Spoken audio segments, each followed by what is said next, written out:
What's up, everyone? Sorry, I'm a little late. I had to take a fucking stank Josh Dodes before I got on here. But, yeah, all praise to Josh Dodes Band. Welcome, everybody, to my Friday night live stream. You could have watched the JOSH Them podcast, but you're watching me. I might be doing a collab with them in the future. I drunkenly messaged those guys on Twitter and then forgot that I did that. And then I woke up the next day and they had messaged me back and I was like, oh yeah, I did do that. And so I was like, yeah, fucking why not, you know? Much like Frankie from Red Cow, it's like, why not talk about how, you know, the Corey Feldman acolytes, you know, are calling us dick riders. And you know, it's funny, it's like I'm riding several dicks right now, because like I thought it was just Rex Viper's dick, and then it turned into James's dick, and now it's Corey Feldman's dick. And I mean, it's got to be like on some small level Phil Collins' dick, because I've done like several videos about him that have done well. Like, does it just get to a point where like maybe I make videos that like people like want to watch? I don't know. When does it get to that point? Because like I've gotten, you know, pretty successful views off of various videos that have nothing to do with each other. So I don't know, but yes, the grift does continue. It continues. What's up, everybody in the chat?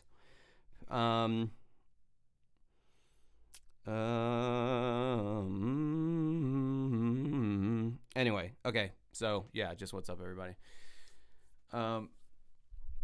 So, last Friday we did a live stream on the Bimster, new AVGN, Gex. And, you know, here I'm over here thinking, well, we're not going to hear from old Bames for another 3 months. But, bam, the very next week, he hits us with another fucking AVGN. It wasn't even like a week. It was like I don't know, it was like a few days after, it felt like, and there was already another AVGN. Oh yeah, did you guys appreciate my my low effort stopgap Walmart video? I don't know, man. Whenever I did those videos about the looking for CDs in the wild in 2024, like those did really well for my channel. The first one did freakishly well for anybody's channel. It's at like 150,000 views. So I was like, I don't know, maybe people just like this like IRL style streaming, and I have a bunch of stuff to say about Walmart. So let's see if you know, let's see if this will do anything. And I could kind of tell that, like, you know, it could, because I literally filmed the video that day, edited it, made the thumbnail, did everything you have to do to make like a YouTube video. I did all that in a day's time, so that's kind of reflected in the views, I think. I just think it's low effort works for some people, but I think I've just put out high effort content for so long that like people just expect that from me. And if they don't get it, they're going to be like, what the fuck is this? I could watch. There are like a million middle-aged mom YouTubers out here who do shit like this, where it's like, come grocery shopping with me while I breastfeed my child kind of channels. And I don't really do that. I don't know. Tried something new. Probably won't do another one of those for a while.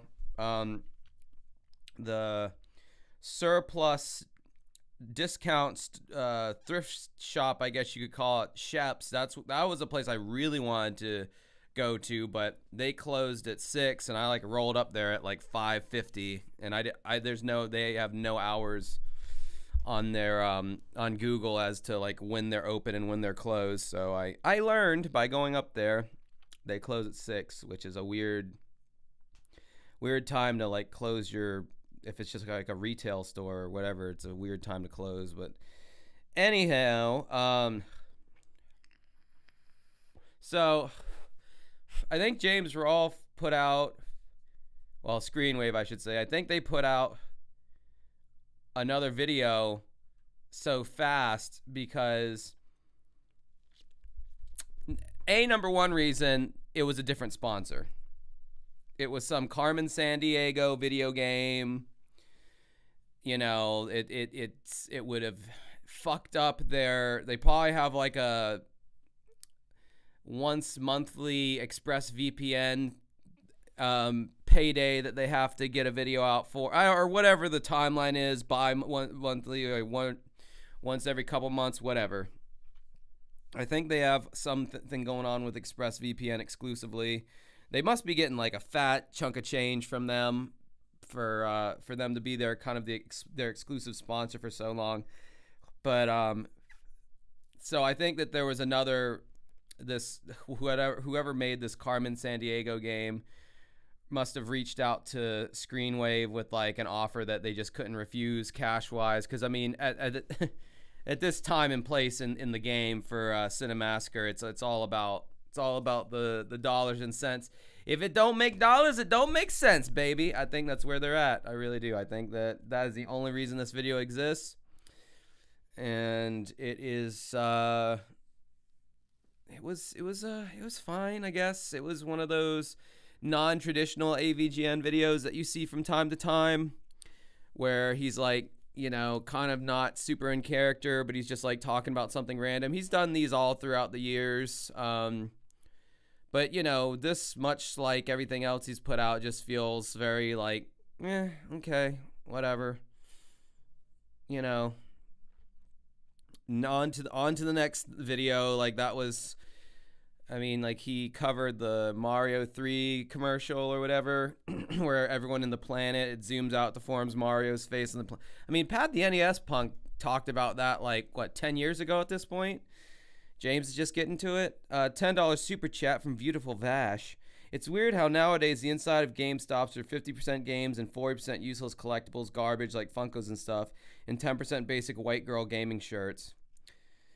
I think, yeah, I mean, it's weird if you're like our age, my age, you know, millennial or Gen X. I think it's weird, but considering, like, you have to consider, like, all the YouTubers that you watch these days, right? Like, look at the shit behind them on their shelves, in their YouTube channels. What is it usually? It's Funkos, it's random tchotchkes that you can buy from GameStop, or, you know, the places that used to be music stores, like Hot Topic. Well, Hot Topic was just alternative fashion in general. It wasn't really a music store, but it did have a pretty nice, you know, Hot Topic core selection back in the day, at least at my Hot Topic. And, you know, you got to consider that that's the market. For these people, I hate using this word in regards to games. It really is a lifestyle for a lot of these people. So, especially if they have like a YouTube channel. But, I mean, if you were to go to any of these people's like bedrooms or apartments or whatever, it's going to be teeming with the kind of crap they sell at GameStop beyond the video games. They're going to at least have one Funko. Are those Funkos? No, those are the... Anyway, it's those fucking things that Nintendo put out that had the chip in with the little... See a Toad... There's Sonic and Pac-Man up there. I forget what the name of those are. But even those are cooler than Funkos. Funkos are like, God, they're just the lamest thing to have caught on. And it really just, it's lasted so much longer than so many other trends. Like, it's kind of blown my mind a little bit. Amiibo, yeah, that's what I was thinking of. Fucking Amiibo, yeah. And I didn't buy those. Well, I did technically buy them. But those Amiibos came in like this... One of the sickest deals I ever got on Craigslist. It was like $200, like, was like, I think how much I paid for. I made a whole video about it on my YouTube channel a long ass time ago. And just the value that I got, it was like unfucking believable. Now, granted, this was back in like 2016, 2015, where you still could find those kind of deals on Craigslist. Nowadays, there's no way I would have gotten, like, I got, like, all these NES games. I got, like, Pokemon Yellow on Game Boy. I got, like, just random crap like those three amiibos or whatever, like a Nintendo Advantage, two Nintendo Advantage controllers. I can't remember all the shit I got, but it was a lot. I got a lot of PS1 games. One was Marvel vs. Capcom for PlayStation. That game alone was like $90 on eBay. Like, this dude could have parceled this out and made like 3 times the money that he was selling it for, but you know, people just want to get in and get out, and they just want to get rid of it and make, you know, a couple $100 off it. I understand it. You know, that's pretty much what I did when I sold off my huge collections of games. I had like 150 Super Nintendo games, like all like the choice titles in there, except for like the super rare ones like Hagani and Street Fighter or Final Fight Guy. I didn't have shit like that, but like you know, Earthbound and all that kind of shit. I had all that. Final Fantasy 3 and 2 and Mega Man X3, and still I think I still kept Mega Man X3 because I don't know. I kept the shit that I actually liked and actually played as a kid, and I just sold everything else because it was just fucking. Dude, I had Thomas the Tank Engine for SNES. When the fuck am I ever gonna sit down and play Thomas the Tank? Never. That's when. I'm never gonna. And I realized I was like, I'm never gonna play most of these fucking games. Like, it was, what was it, Jim Powers in 3D World, some shit like that. Like, I don't know. I just had some weird ones that it's like, well, I'm a collector, so, you know, gotta keep collecting. But yeah, in retrospect, I'm sure all of you would have loved for me to have done a Thomas the Tank Engine SNES video stream, and would probably ironically buy me this game now, which I'm sure is $3 on eBay for me to do that very thing. Actually, that wouldn't have been a horrible idea. I kind of wish I had held on to that one, or at least saw what the gameplay was like, because that sounds like a game that would have been ripe for an AVGN episode. $10 super chat from Dixie Wrecked. I heard you're riding things tonight. Yeah, riding James Rolfe's cock. Duh. Yeah, I mean, it fits right in there at this point. Like, it's custom shaped. My anus is custom shaped to his penis at this point. So, yeah, with all that being said, this is kind of like my little intro period here. You didn't even play it. Bro, there was a lot of... See, this is why I sold... This is why I ended up selling off a lot of stuff. I actually cataloged everything that I've ever sold on eBay. I have the pictures on my hard drive of my computer in there. It would be fascinating one of these times for me to get all the game-related shit, or even the non-game related shit, and just like show, like just upload the pictures on here and just show you all the stuff that I sold on eBay during the pandemic or whatever. And it was crazy. I mean, I had crap that like, I had shit that like, I was curious. I was like, is this gonna sell? Like, I had like, what came with that big Craigslist lot was this.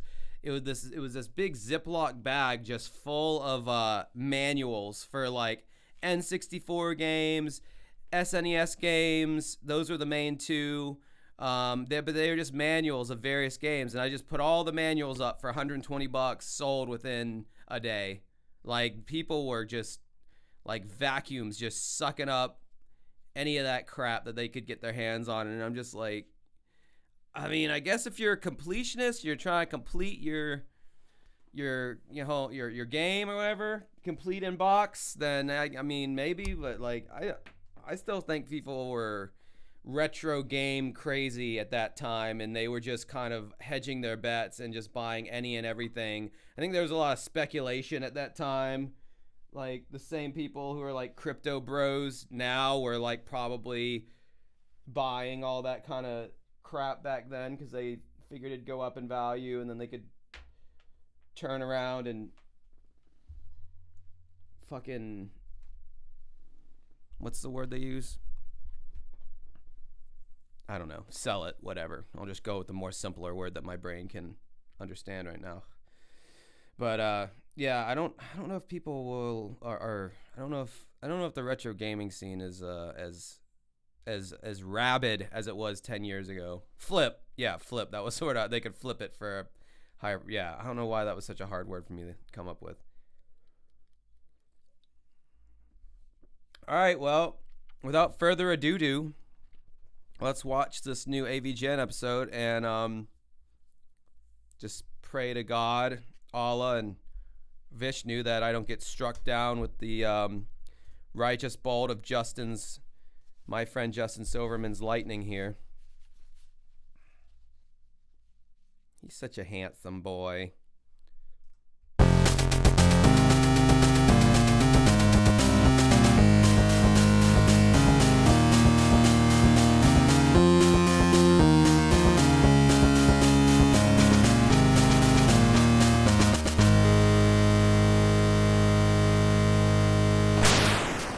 Okay, now I don't want to shock anybody, but the advertisement that you're about to see is not going to be ExpressVPN, so fucking brace yourselves. Okay, remember Carmen Sandiego? Yeah, I used to actually play all those old PC games, and I watched the TV show and all that. Well, the world's most legendary thief is back in a brand new video game out now. Rookie gumshoes and seasoned detectives are invited to put their sleuthing skills to the test. Play as the world's greatest thief, Carmen Sandiego, for the first time in franchise history. And who cares? Who cares? Like, literally, like, that was an okay show growing up as a kid on, like, Fox Kids or whatever. Where in the world is Carmen Sandiego? Like, but part of my, like, child brain understood that this was, like, an educational show too. Like, I was supposed to learn something, and just that level of manipulation, even as a kid, I didn't really appreciate. So, like, I never gave a fuck about the cartoon show, even though we did watch it because it was just on, and that's what you did when you were a kid. I've headfirst into a world of globe-trotting espionage as you work to outwit Vile's smartest operations. Carmen Sandiego wouldn't be a legendary thief without her gadgets. Crack safes, swing from building to building with her grappling hook, and find clues in the dark using night vision and thermal imaging goggles to stop Vile's scheme. Travel around the world searching for clues and deciphering clues as you tackle a variety of mini-games in your search for Vile.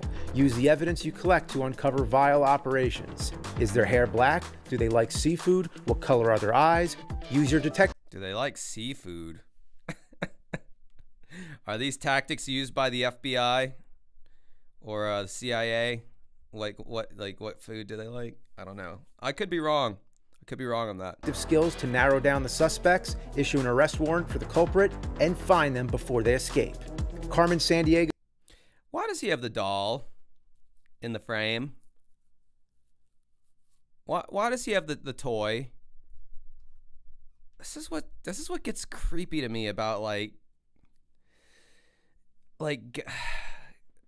just people who are like it's I think for some people it starts with collecting games, and then I think because of places that like GameStops and like other places where they do have all these fucking tchotchkes that are like worthless and that would only a child would care about.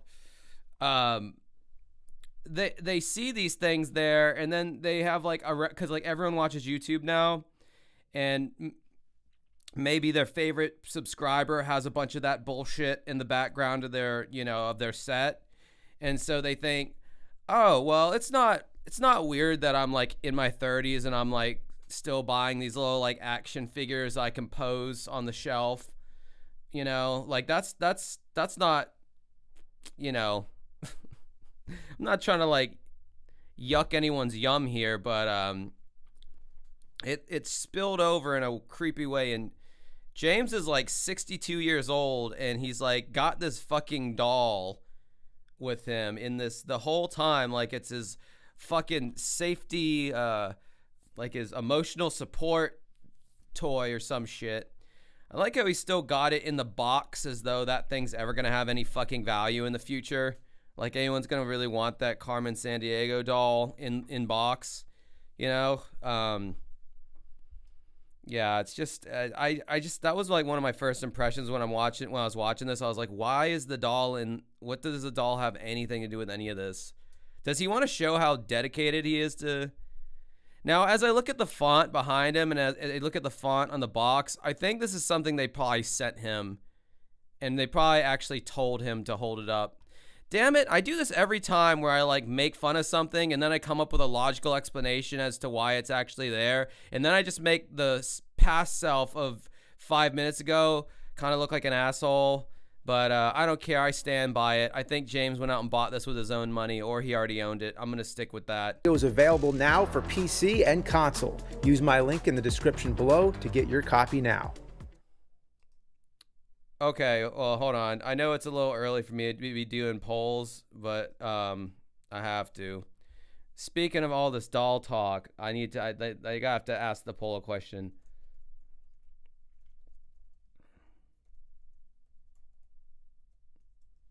Okay. First poll of the night here.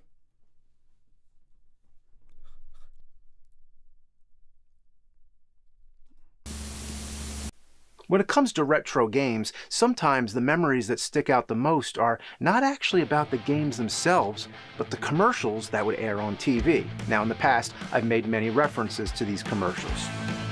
Hey, you still don't own a Sega CD? Get the power, Nintendo power. I mean, I don't know what kind of relationship James and Kyle still have, but when I was first watching this, I thought it was a little bizarre that he was like just featuring him so prominently in this flashback thing. Like, aren't you guys like not really like on speaking terms anymore? Man, I'm surprised more people in the chat don't think that James owns a real doll. Because with April and the Bull situation, I think the real doll is the only friend that James has when he's feeling lonely at night, if you know what I mean. I mean, it's enough of a winning percentage for me to think that the chat is still maintaining their sanity. As if I'm not aware. $5 super chat from Beautiful Vash. I honestly don't see the appeal in those mini arcade cabinets. Yeah, I don't either. In my recent Walmart video, they actually had some of those fucking things that you could get, and it was literally like, wow, I could be like James Rolfe and have my own. But then it's like, I would literally never play those things, you know? Like, it's like, God, it must be so uncomfortable and awkward. Bro, James looks like a fucking clicker from Last of Us right now with like the fucking mushroom head looking thing. Anyway. But it's about time we actually sit down and take a look at some of these commercials, because back then, I tell you, the airwaves were like the fucking Wild West. I mean, video game companies would do anything to advertise their product. They might do something weird, or something funny, or just something creepy. Something creepy like yo fucking hairline, my dude. I have officially never seen a bald man holding on to their hairline like this dude. And you know, with James, it's some autism thing. It's like as I got later into my late 30s and early 40s, I knew I was losing hair every time I looked down into the sink of the drain whenever I was taking a shower. It sucked, and I knew I was getting older. We all lose our hair at some point at one time or another, because he always has to give you the life lesson at the end, you know, whenever he's talking about something. We all eventually lose our hair at some point, but I don't know. There was just something about my hair. It was in all my Snicks Flicks videos. It was in all the early AVGN videos. Nah, fuck that. The nerd's gonna have hair until the last hair on top of my head falls out. I don't care how it looks. Like, I guarantee you it's something like that. Like, it's gotta somehow fit into the lore, like the nerd lore. Like, he must have hair of some kind. He can't just be graceful like Doug Walker, and Doug's like, well, I'm going bald. Might as well just shave it off. Ah! You know, or whatever Doug Walker did whenever he was bald, and he just fucking embraced it, and people talked about it for a couple of weeks, and then literally nobody mentions it now. Like, but when you hold on to it, and it is receding faster than the fucking Germans at the end of World War II, when Russia and the United States had them cornered, then it becomes very noticeable, and it will be talked about until you just fucking shave it. Go through the matriculation. I'm using a big Frankie word right now. Go through the matriculation period of scaring off people, but then you'll probably just keep everyone, and then the trolls who keep mocking your hairline will not have anything to say, because most of them are bald anyway, and they're probably angry that you're trying to keep one foot in the people who have hair club and the other foot in the bald people club. Maybe. Well, let's take a look at some of the most memorable commercials from that crazy pastime. First up, all those Atari commercials. I'm actually old enough to remember some of these. And here's that famous jingle. Have you played Atari today? Yeah. Have you played Atari today? Have you? No? Well then, have you eaten breakfast? Have you gotten any exercise? Got any fresh air? Well, fuck all that. If you haven't played Atari today, then what are you doing with your life? Come on. The fun is back. Oh, yes, sirree. I literally have nothing to say about it. I did not grow up with Atari. Their games don't look particularly all that fun to me. Yeah, the graphics are so bad, it makes me kind of depressed looking at them. Thinking like that was the only type of video game that was on offer in the early 80s. It's very depressing. So yeah, I got no nostalgia for what was that, the second generation of games? I got no nostalgia for that generation. I'm sorry. It's the 2600 from Atari. Hell yeah, the fun is back. Where did the fun go in the first place? Who knows? Who cares? Now, isn't that nice? The fun is back. Oh, yes, sirree. It's the 2600 from Atari. Man, you gotta love how like hip hop was influencing pop culture, cause like all the stupid fucking game commercials, it's like they're starting to throw rap in like this, where that sounds like they're smiling the whole time they're rapping. Like that rap, it literally sounds like they're grinning the whole time they're rapping. Like, I went to the store and then I went home, but I was all alone, so I grabbed the phone and I called my mom and I said, "What's up?" Anyway, yeah, that fucking. But hey, man, hey, say what you want about it. It was new at the time. At the time, people weren't doing that shit.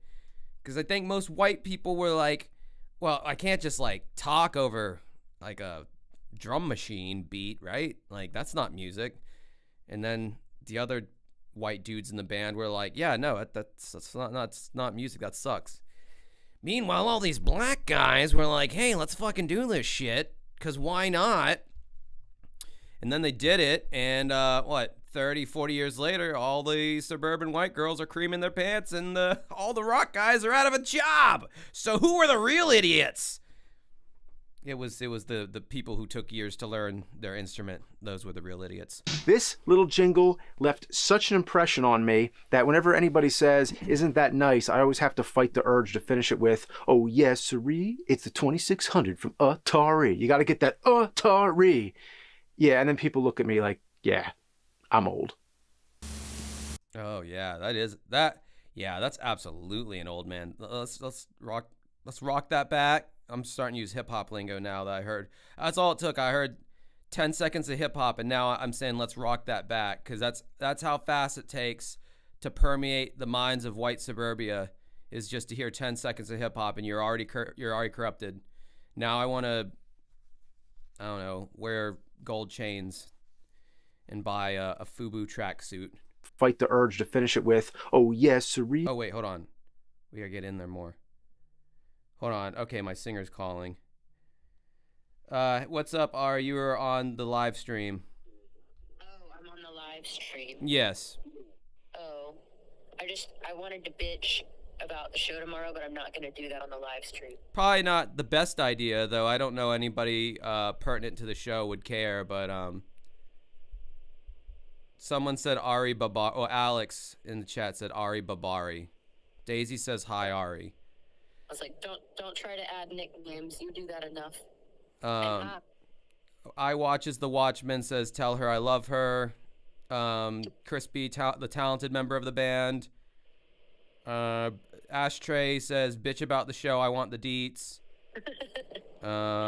Video Okay. Rehash says hi, Ari. Halloween Honey says Ari, I have something for you next time I see you. Wes Smith says do it. Okay. Morg, which the scariest fucking profile picture I've ever seen, says, does Ari have an OnlyFans? No, the closest I've ever thought was because I'm relatively shameless, and I wish I had attractive feet because I would totally sell those. But as it turns out, I have hideous feet. So No, she really does. It looks like somebody took a set of normal feet and took a bunch of hammers to it and just he compares my toes, and he calls them tingers. So I don't think that's a good. No, you call them tingers. Yeah, tingers or yeah, like alien toes is what my sister calls them. But yeah, it's more like I don't like people as it is, and so it's not that I'm a prude. I'm not. But I don't like people, and I know I would have to deal with people, so I just don't. Morg says tingers sounds like a slur. It feels like that when you say that to me, when you call them that. You've walled up a wall of steel around your feelings when it comes to things that I say to you. You'll be fine. They don't know about the chin space. They don't know about any of it. And you shouldn't say these things because now they're going to bug me about it all night. Or the tattoo on the inside of my lip, or any of the other things. You're literally just setting me up for a world of shit right now, and you don't even care. Yeah, exactly. I'm trying to add to the lore and to your podcast. Great, thanks. Appreciate that. You're welcome. 99-cent super chat from Big Rob. Thank you, Big Rob. Thank you, Big Rob. Well, unfortunately, I can't bitch or talk to you for much longer because we're right in the middle of some sweet AVGN goodness while I grift. Well, I'll send you a voice memo that your people will not be privy to. Yeah, I won't play it. Yeah, don't play it for them. I just gotta say some things. I gotta get back to meat riding though. I'm sorry, what? I'm riding James Rolfe's meat because that's what people say.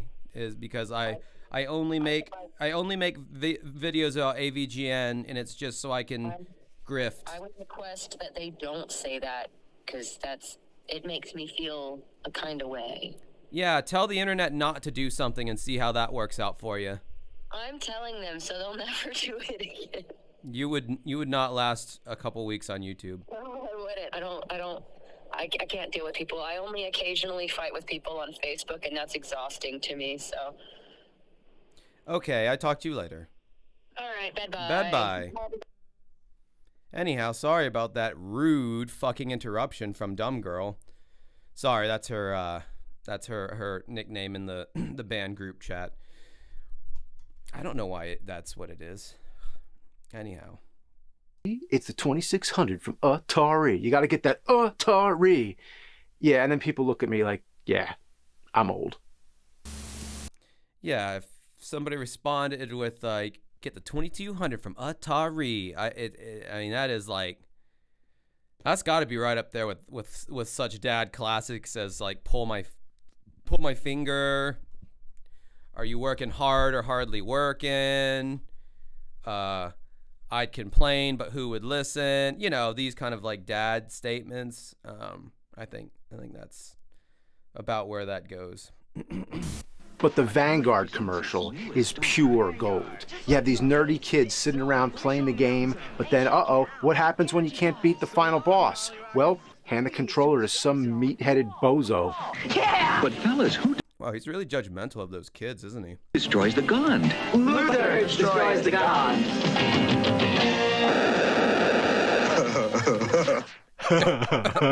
Wow. What? Wow, that was pretty bad. Holy shit. Luther, man. You don't fuck with Luther. What's the guy's deal? So either this dumb Hulk is the only guy who's skilled enough to beat the game. Yeah, that's definitely autism. That's an autistic laugh. He's also the King Bull. That's all I'll say about Game, or has he bullied those kids into making them hand over the controller anytime they get to the end? That's bad. Then there's this ad for Pitfall. Just last night, I was lost in the jungle with Pitfall Harry. So James goes on to say that he thinks this is like Jack Black, but pretty sure Jack Black was like older already. I don't know. Could be. Surrounded by Wait, who is that? scorpions. Is that who I think it is? That is, isn't it? I don't know. It does look a lot like Jack Black. I don't know. What would he be, like 7, 8 years old? This is what, 1980, 82, 83? So, like, what? God, I'm trying to get like a timeline on Jack Black's age here. It is. It's Steve from Minecraft. Yeah. I don't know, man. That kid does look freakishly like a little Jack Black. It's Jack Black! I'm asking, is that Jack Black? It must be. It has to be him. Before he was Bowser, before he was trekking through the jungles of Jumanji, he was hyping up the pixelated perils of Pitfall. Everybody knows Super Mario Brothers, but what about plain-ass regular Mario Brothers? Mario Brothers, new from Atari. Well, in this ad for the Atari 5200, we see what must be one of the first live-action portrayals of the Mario Brothers. Well, at least Luigi appears here. Mario, where are you? Yeah, that was the catchphrase, I guess. Yeah, long before Let's Go, it was Mario, where are you? Oh, shut up, Luigi. Oh yeah, it's really bad. Jesus Christ. I hate the Atari era. I hate their goofy ass commercials. I mean, not saying the commercials ever got like much better, because they didn't, but like they were especially bad back then. But to their defense, they were selling something that was like kind of like unprecedented. Like, how the fuck do you market this shit correctly, you know? And, you know, flash forward to what we'll see at the end of this video with the PS3 advertisement. They still don't know how to market this shit to people through commercials. I think that's why influencers get paid so much money nowadays on YouTube, because it's like they have a direct link to the gaming audience, rather than just throwing their commercial out into the ocean of randos, and hopefully some people see it and think, oh, that looks fun. Motherfucker. Now, at the time, as a kid, I never thought that video games would ever advance beyond this. I mean, you move a joystick and stuff happens on the TV. That's crazy. How could it get any better than that? Well, then came Nintendo. No longer was it just about getting the high score. Now you had full-fledged adventures like Zelda. Best way to sell it was with 2 kids rapping in front of the TV. It's the Legend of Zelda, and it's really rad. Those creatures from Ganon are pretty bad. Who the hell? See what I mean? Hip-hop had already taken a hold on white suburbia, even back in the 80s. It's crazy how fast that happened. Who does that? Imagine if you invited your friend over to play a game and you just started rapping. With your help, our hero pulls through. Yeah, go Link, yeah. Well, nothing said it better than Nintendo Power. It was like a doped-up MTV acid fest. But that magazine was loaded with so much power, it made the planet Earth explode. I'm backing that up. The planet Earth explodes. Damn! That magazine conjured up the apocalypse. Now, speaking of power, there was the Power Glove. Now, everybody knows the Power Glove was a piece of shit, but from the commercial, you would never know. Now, I'm not talking about that famous scene in The Wizard, which was like an advertisement in itself. Is The Wizard, by the way, is The Wizard a movie that's even like worth watching? I've always wondered that. It seems like, no, it seems like it is just like kind of a big commercial, like with this kid who's obsessed with going to California. But yeah. Oh yeah, it is worth watching. Is it just like just for the sake of like nostalgia or whatever, or is it actually like a decent movie? I love the Power Glove. It's so bad. No, I mean the actual TV commercial. This was one of those times when they knew what they were doing. They made the Power Glove look awesome. Maybe it is awesome if you have a giant screen in a futuristic science fiction room. The Power Glove. They hyped it up in the most masterful, deceitful way. $5 super chat from Captain Schmapton. If they offered to pay you to join and improve... Oh, God, one of these questions. To improve Rex Viper, would you? If so, what changes would you make? All right, since you gave me $5, I guess I can answer that question. I would normally ignore it, though. I'm just telling you that right now. I'd probably join it just because they play so little that, like, joining Rex Viper really wouldn't put that much of a strain on my schedule whatsoever. I would probably get, like, a free VIP pass to whatever game convention they're playing at. I would tell them that, like, we need to, like, however you guys want to do it, there's several options, but we need to upgrade our guitar tones, first of all. We need to get, like, who do you guys have mixing, because they're not doing a good job. Let me introduce you guys. It's like I'm talking to the band right now. I want to introduce you guys to the concept of lowering keys of songs. We can do this, and you still are your fingers are still playing the same exact notes on the same position on the fretboard, but it's lower. So British James can actually fucking hit the notes properly without blowing his goddamn voice out like an anal whore blows out her butthole after 3 years of working in the business. The drummer seems to be doing all right. I'd make sure he was drumming to a click track and he gives everybody a nice 4 count in. I'd work on those fucking intros and in between.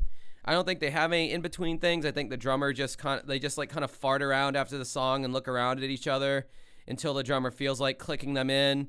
And if they are on some kind of click related thing where they're like on a scheduled, like once you hit play on the set, it's like all programmed out and you can't stop once you start, which I don't think they're using that. I think they're probably using, like, I don't know, maybe like Ableton or something like that, where you can just kind of like cue each song individually. But, like, let's get the transitions tighter in between the songs. You know, just keep hitting them. Don't give them a chance to catch their breath. You know, keep on bringing the rock with lower keys so the singer's singing well. The guitar tones sound, you know, very robust and present in the mix. I don't love the bass player's tone either, so I'd look into, like, what his settings were. The keyboardist is fine. He just needs to make sure his equipment is working, because they spent an inordinate amount of time on their last show where his shit just wasn't making noise all of a sudden. And again, that could be because of the crappy person that they have mixing. I'm not quite sure, but those are just some ways I would improve upon it. Because if I'm being asked to join the band, I'm not being asked to join as a writer. I'm being asked to join as a performer, I'm assuming. So I have no say on what they actually write, but this is how I can take this turd and polish it, at least. So that's what I would do. We have a $10 super from Guns Are the Answer. That's not a polarizing username or anything. Can you get power fisted with the power glove? And when is your band going to cross state lines? Dude, I've seen a lot of porn in my life, and I've seen a lot of things put up assholes, and they are nightmarishly, to quote Patton Oswalt, assholes are nightmarishly elastic. So I'm sure there's some woman or very gay man out there who could do that. Man, I don't know when my band's going to cross state lines, to be honest. Probably when my channel gets to the point where, like, we have, like, a guaranteed 20 people that will show up to whatever place we want to play at. Like, all right, we're going to be in Savannah, Georgia in 3 months from now. Are we going to at least sell 20 tickets? Because if so, we'll fucking show up. We'll drive out there.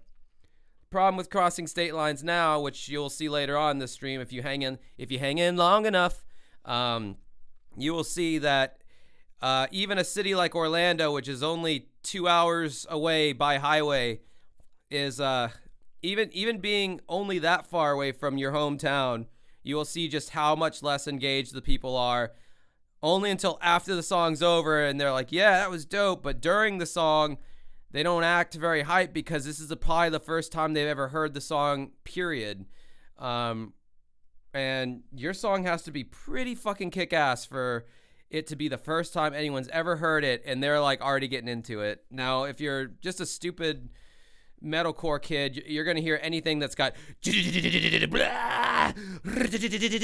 circle pit, moshing, all that kind of stuff, and they're gonna get into it because it's like, hey, I know this formula. Yeah, this sounds like all the other shit that I like. But if you're not that, then you're gonna have to know the song and be familiar with it to like kind of get into it. So, suckle my fuck knuckle. $2 from Captain Schmapton. Sorry for my doo-doo question. No, it was fine. I milked some juice out of that one. Milk some juice out of it. I milked it, much like I will milk myself later on. You could film a turd in an epic cinematic way and make it look like something you want. Well, they did a good job. You gotta hand it to them. With the fucking glove on. But here's an example of a good commercial for a good product. Batman, the video game, was a perfect movie tie-in. A rare example when it was done right. For the Nintendo Entertainment System. This commercial plays just like a movie trailer, and it is badass. Let the battle begin. And I love how Batman picks up his own game. But perhaps the greatest game teaser that I remember was one that didn't even need to show any clips from the game. Mario! Mario! Mario! All you had was a bunch of kids chanting Mario, and then we zoom back to see the entire Earth, and all those kids make up the face of Mario. Like, did he just now find out about this commercial? Because, like I said, Pat the NES Punk, he either did a video dedicated to commercials or some shit, but like fucking over 10 years ago. I mean, I guess if you're doing like iconic video game commercials, you have to throw this one in, whether you've heard of it or not. But I don't know. It's just I think everybody is well aware of this commercial at this point, except for maybe chicks. Back. Wow. Mario 3 is coming. What a statement. That this isn't just a game, this is a global phenomenon. One I'll never forget is that kid with the shrunken... Dude, this commercial... so I watched this episode, like, I gave it a once-over. This commercial is so fucking cringe, bro. Just prepare yourself for that. ...head who's playing Dr. Mario with the Witch Doctor. I called the Witch Doctor, he told me what to do. He said, ooh-ee, ooh-ah-ah, chang-chang, walla-walla, bing-bang. That means... Oh, God. Would you let that guy like do that on your vagina? Would you let him do that with the bone through his nose and everything? I think I might. Play Dr. Mario on Game Boy. That song is so catchy. Dude, he likes it. James fucking likes this shit. James is like, look how happy he is. He's like, dude, that song's so catchy. That song rocks. Like he's into it.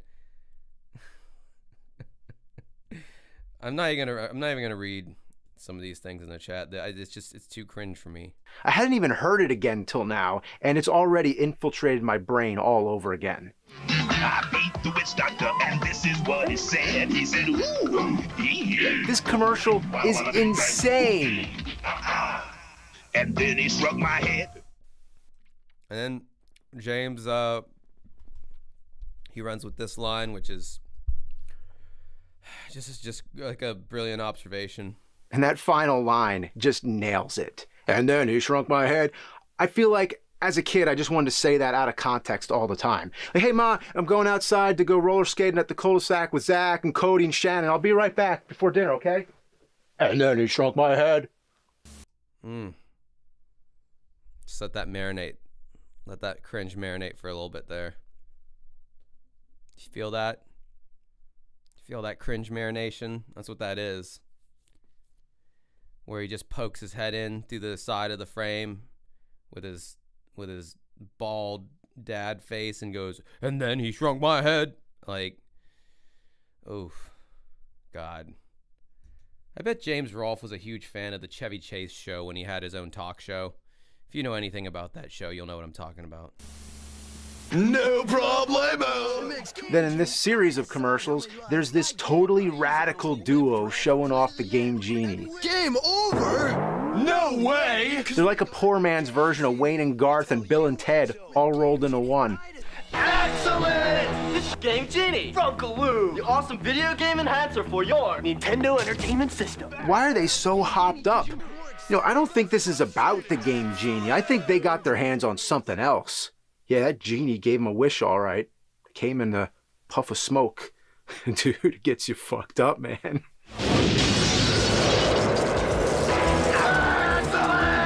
And tell me, why does the TV always have to explode? Man, there's so much danger in these commercials. Like, you better watch out. These games are so hot, they might destroy your whole fucking house. And if you didn't think the 80s and 90s were that insane, well, ask anyone who's been whisked away to a fiery chasm to play Game Boy against a robot warrior. Yeah, that shit happened all the time. Totally normal. Use the revolutionary video link and blow your opponent away. Game Boy, only from Nintendo. I loved the Super Mario Land commercial, which put Mario... I think it was at this point in the video that I started looking at porn on my phone. Into all those black and white movies like Earth vs. the Flying Saucers and The Mummy. But the one that probably stuck out the most to me was the sequel with Wario. Obey me, Wario. I am your master. When this commercial was on the air... This is very tantamount to watching The Sopranos. You were correct. This is Oh, James fell asleep again. He's too tired, not enough time to do this shit. Now he's taking a fucking nap. I didn't even hit pause. This is just in real time. He's napping. What kind of porn? Femboy.net. You would probably see it like 10 times a day. I think I actually felt hypnotized. Obey Wario. Destroy Mario. I could never get that voice out of my head. Obey Wario. When the Sega Genesis... No, there was really no reference to Sopranos there. I think they were just the point they were trying to make was that this is so good that it's comparable to a show that is generally regarded as one of the better shows ever on TV. That he was saying that's how good this is. It's comparable to Sopranos. This dropped. It was like a whole new world. With their cocky, shit-talking ads, trashing Nintendo, it became clear the 16-bit era would be much more competitive. You can't do this on Nintendo Genesis. All it took was a catchy hook and some celebrity shots, and it made it feel like the hottest shit. As a kid, I was susceptible enough to think that Michael Jackson was actually endorsing the Sega Genesis. Nintendo answered with their next console, the Super Nintendo. The marketing wasn't as snarky as Sega's and typically didn't even address Sega. Instead, they just showed off an impressive library of games. And wait a minute, is that Paul Rudd? Yeah, it's Paul Rudd! Man, we had no idea that kid was gonna go places. He's gonna be in Halloween 6. Now, as far as I'm concerned, the Super Nintendo is a much more advanced machine than the Genesis, but that didn't matter. The misinformation campaign was in full swing, and all Sega had to say was, well, guess what? Genesis has blast processing. It didn't matter that it was just a gimmick. Kids believed it, and Sega rubbed it in your face. They actually made you feel bad for not owning a Genesis. And what if you don't have blast processing? And when it was clear they were actually losing, they went into life support mode by making add-ons like the Sega CD. You still don't have a Sega CD? What are you waiting for, Nintendo to Who keeps making these polls, man? It's not me, I swear to God. make one? What's the guy's problem? He makes it sound like you're a total loser for not owning a Sega CD. I mean, what the fuck, man? Just get a Sega CD already, asshole. And Nintendo, I mean, their idea of getting back at Sega was to do shit like this. Huge Yoshi tricks, all served. This reminds me of like those weird AI videos where like a guy is made of pizza and he's eating pizza and pizza's like coming out of his eyes, or like a guy who's made out of a burrito and sour cream and guac are like squirting out of his eyes. You know, that's kind of weird, nightmare fueled fucking AI videos. Up with the latest graphic technology. The fuck?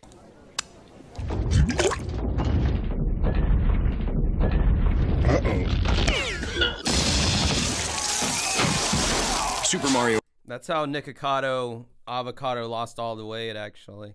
That's actual video footage of that. World 2, only on the Super NES. What does a guy stuffing his face and exploding have to do with Yoshi's Island? Nothing. Nothing at all. But all hell broke loose when Mortal Kombat came to the home consoles. The kid stand. Let me just pose the question. I'm not complaining here. Why are screen waves so cool with me streaming the very newest episodes of AVGN in their complete form, yet I go to stream some old ass shitty standard definition 4x3 for a 360p video of James Rolfe searching for his fucking childhood dragon statue, and that gets struck down with the quickness, or like a Bored James episode and that gets struck down, but I can watch the newest cutting edge. I don't know. Do they want the views on the new episode? So they're like, oh, well, if we let streamers stream it, then they'll make, more interested. I don't know. Like, I don't get it. Out on the streets, arms raised, and screams Mortal Kombat like his life depends on it.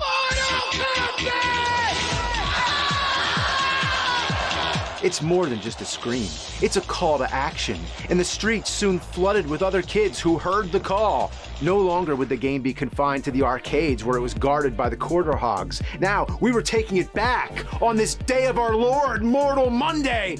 That scream was a call of freedom, a call that incited a riot over a video game? The Japanese commercial. Yeah, everybody hit the like button. And Jordy, $2 super chat. Alice, my eldest daughter, says hi. Hi, Alice. Commercials were even crazier, man. For Zelda: Link to the Past, they pulled out all the stops with an elaborate dance and rap. They weren't fucking around. This was the equivalent of a full-scale Broadway production. And seeing a live-action depiction of Ganon is a real treat. Yeah, I can't lie. I wish we had these commercials, because it's pretty awesome. Yeah, all the Famicom Japanese commercials were the ones I wish I could have seen back then. And this is probably the closest you'll ever see to a live-action version of Street Fighter 2. What's up, Matthew Hibner's daughter? I know you're not a troll, despite the actions of your father, so I'll still give you a hi. Street Fighter 2 Turbo. Nowadays, you've seen enough cosplays and fan films and all that, so it's not very surprising. But back then, seeing these characters in the flesh and blood was pretty mind-blowing. Too bad the movie was kind of shitty. I actually fell asleep during the movie. I saw the movie when I was a kid in theaters. That's how fucking old I am. The one with Raul Julia or whatever his name was as M. Bison. And Jean-Claude Van Damme. Dude, Jean-Claude Van Damme was like, he was such a big, well, I would say he was like big in like the early to mid 90s, and then I think people just kind of stopped giving a fuck. But like, yeah, I remember that movie not being very good. That's one that would be interesting to watch on live stream if it didn't get struck down, honestly. Following generation gave us a new wave of whacked out commercials. Some of the craziest came from the 3DO. The kid is so taken back by its awesomeness that he gets utterly destroyed. Definitely. Cool. That was so stupid. I mean, can you think of many ads that shows a kid's head rolling across the floor? And with the 3DO being a new contender in the console arena, they did not hold back at insulting both Nintendo and Sega. The passive type probably plays Nintendo. You're working late tonight. Shit-talking was nothing new, but to see actual abuse being done to the consoles was something else. If you're not playing on a 3DO system,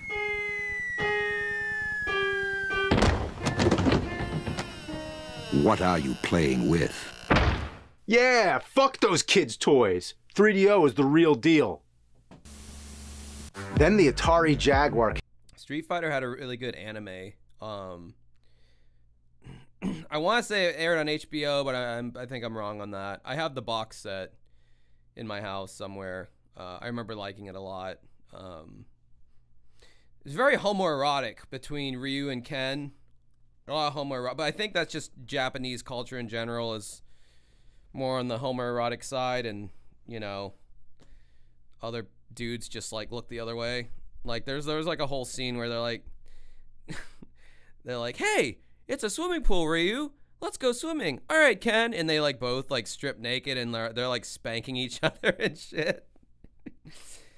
All right, man. I guess that's what fucking ninjas in Japan do, you know? I don't know. Who am I to judge? Came along, and since it had nothing Maybe I would thrive in Japan based off of that. to brag about, it hyped up Doom, which you could play on literally any other console. But they took it to biblical proportions, with a priest delivering a fiery sermon. Filled with fire and brimstone, lost souls and demons, and how do you escape? Imagine going to church and the priest is ranting about Doom.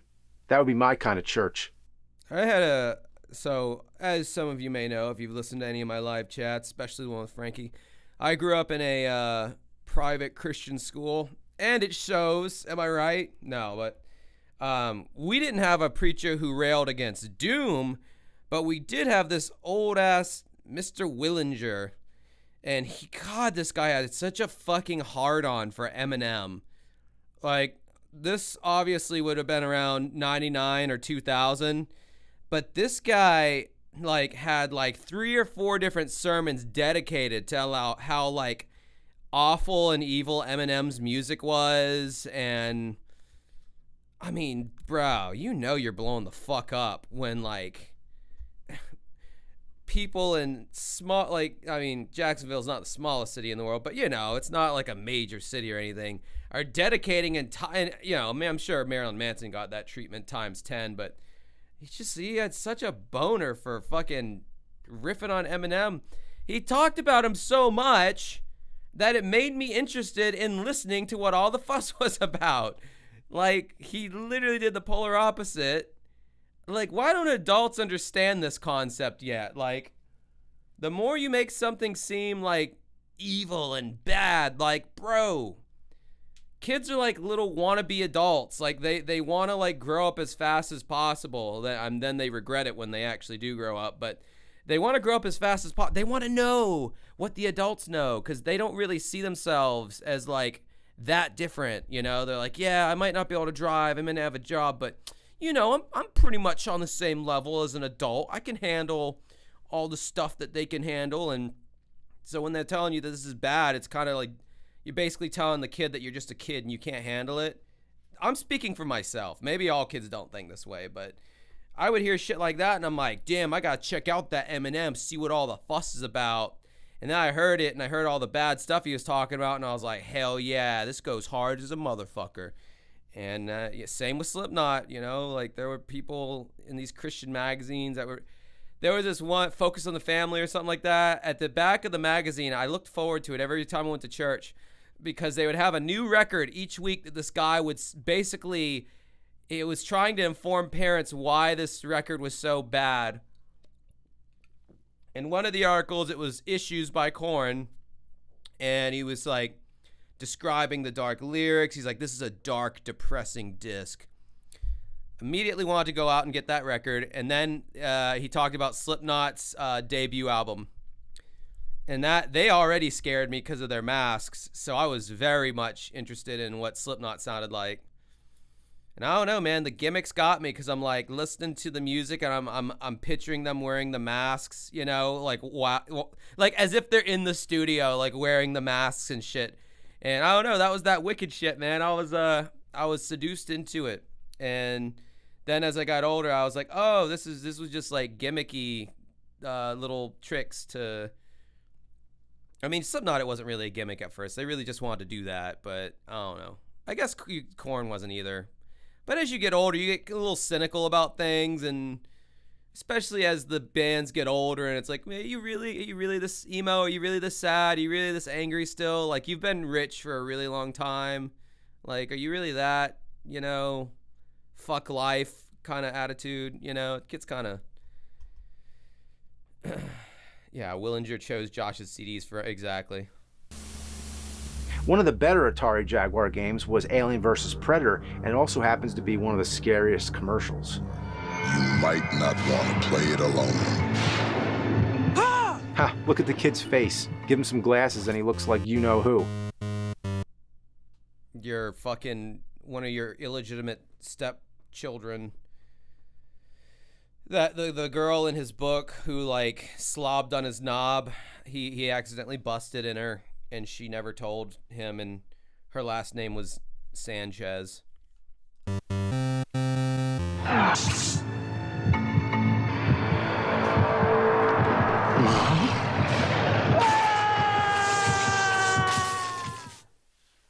What the fuck?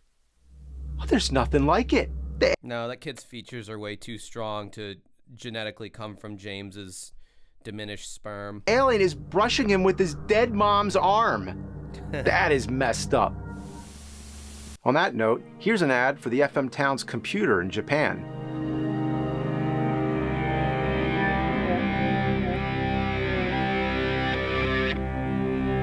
What's going on here? What? Why is there a creepy face? It's like you blink and you almost miss it. I would pause it, but I don't even want to pause it. What the fuck, man? Why? Just why? It's safe to say they don't make them like they used to. This retro period was an isolated time when commercials were off the wall and batshit insane. But afterwards, nothing weird ever happened. I would say by the time they got to PS3, they wouldn't do anything like that, would they? I kind of love this commercial, honestly.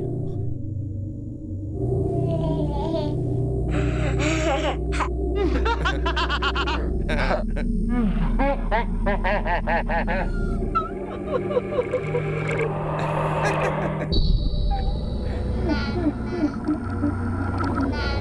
don't know, I enjoy this shit like this, man. What the fuck?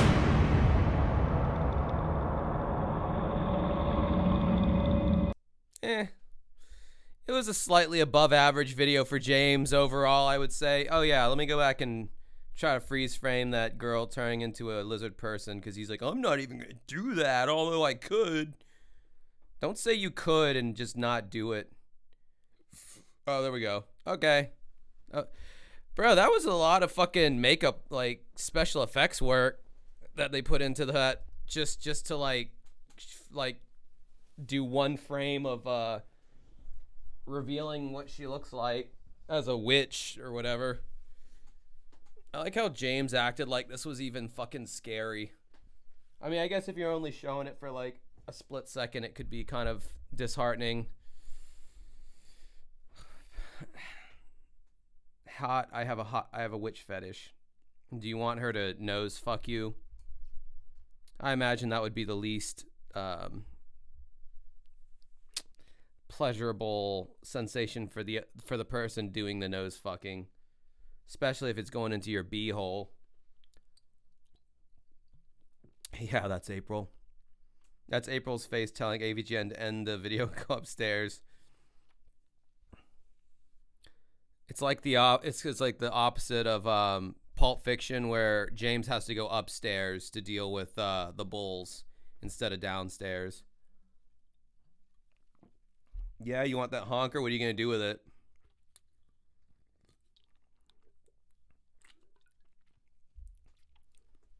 You gonna make her smell fuck your garbage hole? That's not very nice. Well, shit, that was kind of a short one, much like my cock. All right. I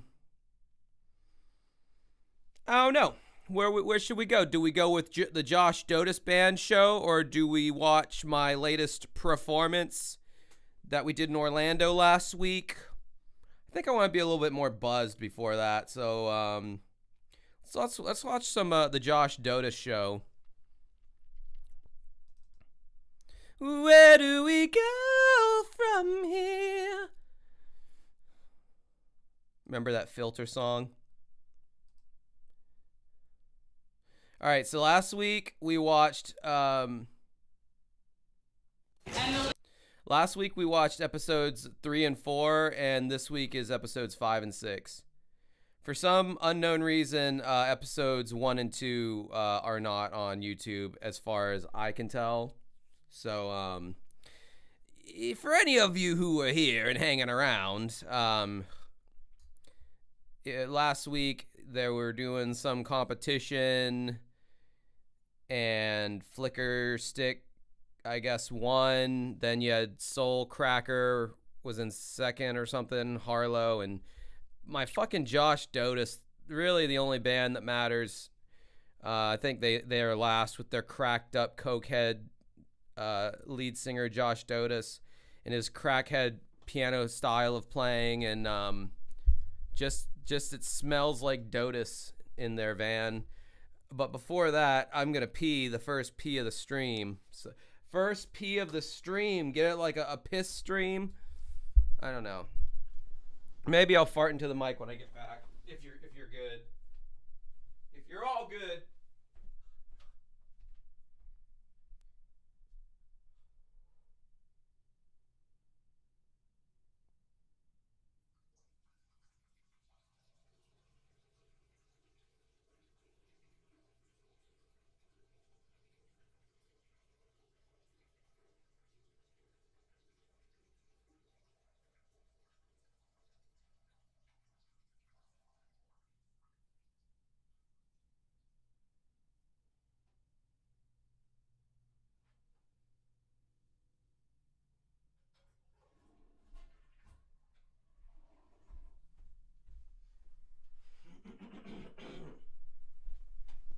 Oh God, I may or may not at one point or another have been gay. I don't know right now currently if I am still gay. Yay. God, I need a fucking haircut. This hair is getting fucking annoying, bro. All right, let's dedicate our Scrotus to Dodes. Leader through 2 shows is Harlow. You know, just all the promo and press that we did, I just felt like $1 million in Cleveland. It was really fun. The only way they're winning is because they're girls, and we need to figure out how to do the same thing to chicks that they're doing to guys. Same thing to chicks do to guys with decks. Chicks with decks and guys with tats. Than us ever again. I want to spend the next 8 weeks doing nothing but avoiding real life somewhere else. Dodes! We're very aware of how... Dodes! What's wrong? What happened? Did your van hit some black ice? much time and energy that Crash and its aftermath have had on everything. Dodes! Like, we would never, ever have guessed that we were going to have one paying person to a show. VH1 picked 4 independent bands. Put them on the road. Cameras falls everywhere. We play the same towns, different venues every night. And we live on $20 a day. We only have 2 or 3 days to promote each show. Whichever band can draw the most people and make the most money will stay on tour, and the people that don't make as much will be kicked off and sent home.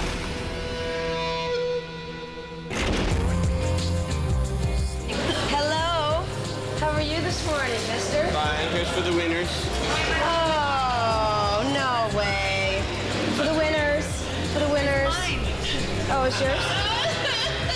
I think the guys in Flicker Stick are really cool. They have great senses of humor. You know, I think they have a good attitude of what they're doing here. You know, I don't think they're maybe as competitive as some of the other bands. They're kind of just here to rock. Hey, Eric, it's Josh Dodes calling again. We gotta get this band to you and back within the next 5 or 6 hours, as we had talked about. I was a little nervous because I didn't think maybe the van would get fixed. I was thinking we were gonna miss the first day, and I was worried as if we were gonna be late for another city where we had no time to promote. JoJo from Josh Dodes.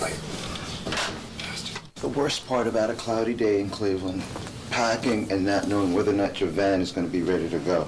Hey, Cleveland kicked their ass. And at this point, here's how our earnings stand after Cleveland. Josh Dodes, you're in 4th place with 1,000. $174. Oh. Flicker Stick, you're in third with $1,631. Soul Cracker, you're in second with $1,007. Did you hear how he said cracker? He goes, Soul Cracker? Soul Cracker, motherfucker. He enjoyed saying that, man, a little too much. Just like Matt Hibner would enjoy saying the band name Turbo Negro a little too much, I think. $781. The lovely ladies of Harlow are leading the pack right now after 2 cities with $2,232. God damn, Hunterific. The next city on the tour is Pittsburgh. In the next city, we're going to do something totally different. All 4 bands are going to pair up into 2s and perform at the same club. Harlow and Flicker Stick will perform together, and Josh Dodis and Soul Cracker will perform together. You'll have to split the door 50-50, but you'll decide how much you're going to charge. As far as sharing the bill with Soul Cracker, I'm actually really pleased about that. I feel a certain affinity for Soul Cracker that I can't completely explain. I mean, part of it, I think, has to do with work ethic. With gay. Part of it has to do with gay. You want them all to spit on top of your bald head and have them all just rub it in and let fucking Axe body spray cans grow from their man alpha spit. I'm also psyched because I know they work their asses off, and we need to get some people in the venue. Unfortunately, we've been allied with the guys that got one person in their bar last time. When we found out that we were going to be teamed up with the Josh Dodis Band, we didn't know if we would draw the same type of people and if it would really work. Especially having Flicker Stick and Harlow to go up against, because I think that's a really good deal. I think it'd be better than us being paired with a Flicker Stick. I'm sitting in our hotel room, we're getting wasted. We're probably the closest musically, and they're probably a bit closer. They kind of have more of the funk, junk kind of thing going on, so. This is when I think the men and boys are separated, because the road is going to wear on Flicker Stick and Harlow. Just the traveling and just being in different cities, we're more used to it than them. We're going to come out on top. Unlock my door, Bob. Oh, that's a nice fucking trailer. I'm like fucking lusting after that fucking setup they got there. That that looks like a 12-passenger Ford Econoline, which are impossible to come by nowadays. And then they got that sick-ass fucking trailer on the back. I mean, that's like a perfect touring setup for a smaller band. You have plenty of fucking room in the van, like by far, and then all your bullshit gear is in the trailer. So, like, as long as you know how to drive with a trailer on the back, which is a challenge in and of its fucking self, then you're kind of traveling in the lap of luxury. That's about as luxurious of a setup as you can get there. And nothing looks rusted out. It all looks new. It's like, man, these people, and they got their band name on the side. These motherfuckers got it nice. If you're looking at this and you're actually like a band out there, like in the shit, you'd be fantasizing about a setup like this. Who has the keys? What's the directions? Fuck. Gotta be safer! It's really important!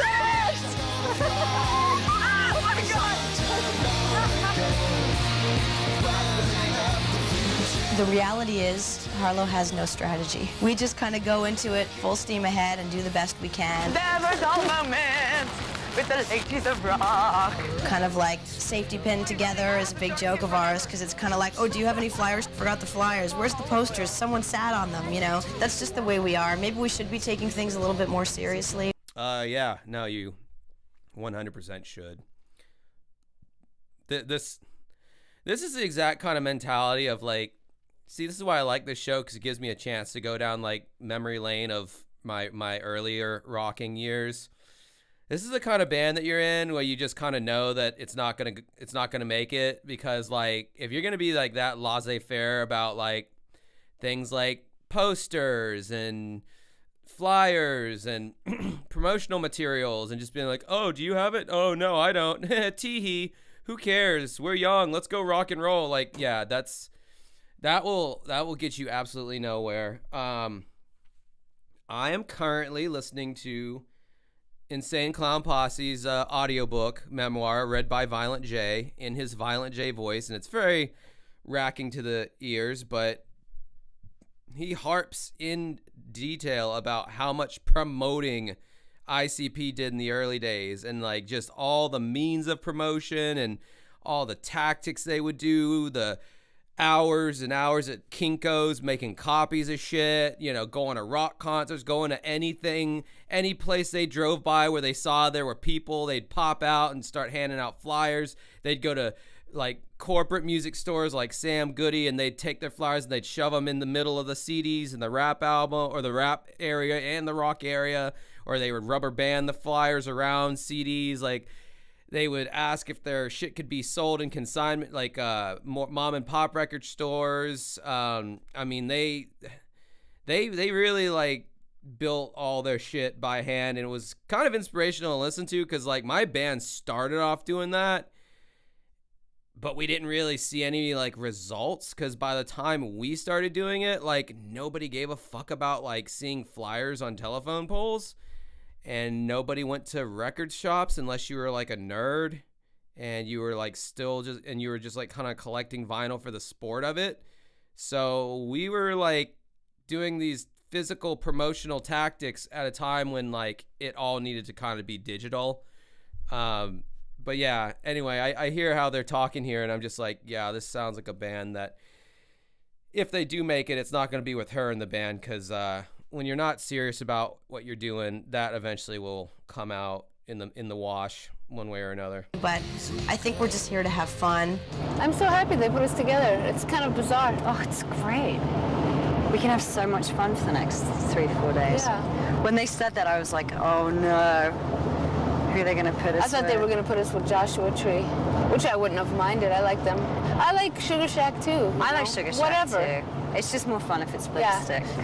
Joshua Tree and Sugar Shack, do they have their own little cute band like nicknames for these bands? The only reason we all kind of snicker at Sugar Shack is because they're really competitive and kind of arrogant. But they look kind of bummed at the moment. I don't know why, because they're second now, right? I guess because they haven't won yet. We gotta hold on to second place, man. We gotta get first, Bob. Yep. Pennsylvania welcomes you, Bob. Kick ass. We decide that 3 people are going to stay at the hotel while Daryl and I go to get the van repaired. Sam, how you doing? So hopefully you'll be able to work some magic on this.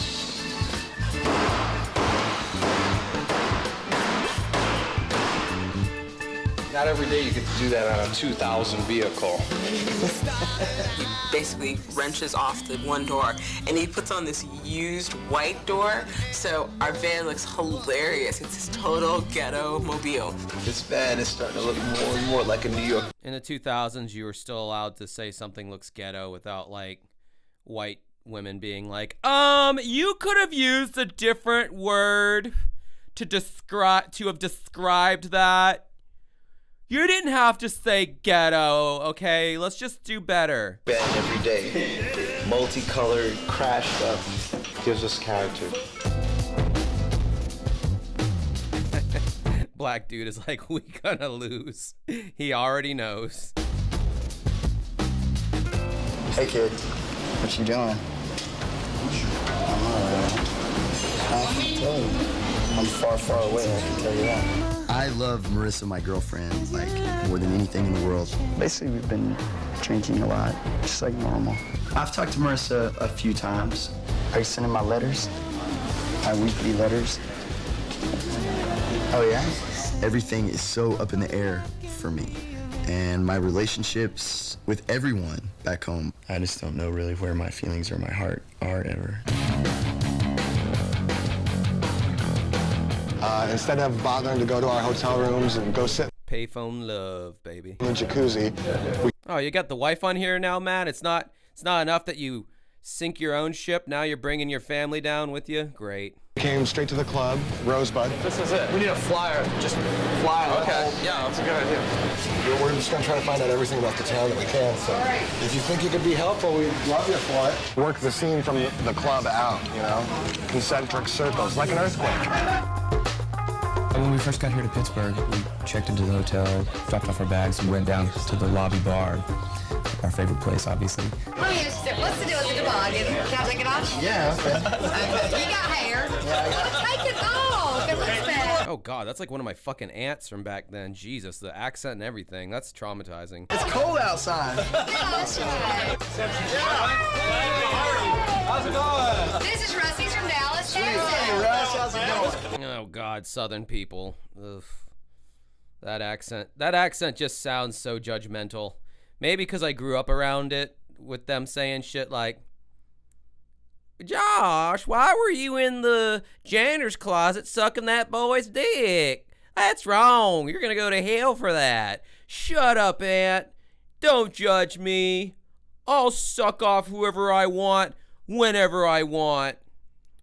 That may or may not have happened. Username, $5 super chat. Love that username, by the way. Hey, man, this show looks pretty good. Any other reality shows you like? Also, when are you going to do Linkara movie? I'll donate 20 when you do. Well, I couldn't find the Linkara movie on YouTube, so I don't know where the fuck it's at. If it's not already on YouTube, that's a very good indicator that it's going to get stricken down. And knowing the kind of douchebag that Linkara is, he definitely probably has it behind some kind of paywall where you're not going to watch it for free. You're going to pay me my $5 for my movie. Reality TV shows I like? Oh God. Not fucking many, if any. Kitchen Nightmares. There you go. That's a no-brainer. Yeah, I don't know. That one's like slightly scripted though. I don't know if you. Well, all these shows are fucking slightly scripted. Oh, I'd say like Kitchen Nightmares. Fuck. I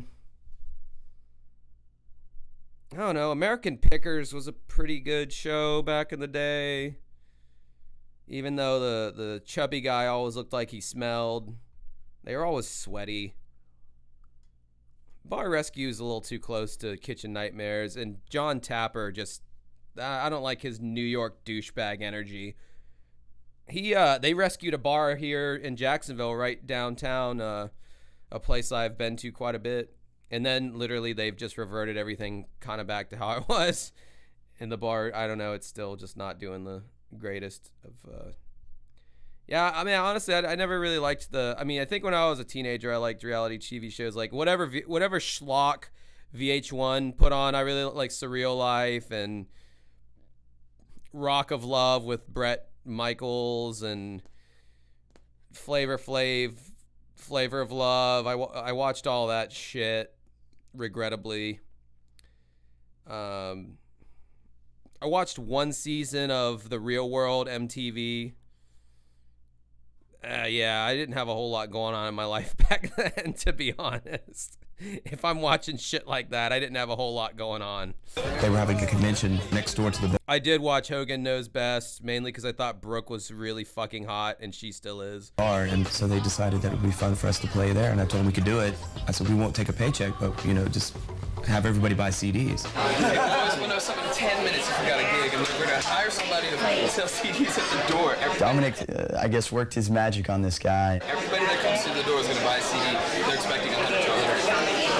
Well, we just found out where the cool places are to go around here. Are you coming with us? We were talking about if we should stay together.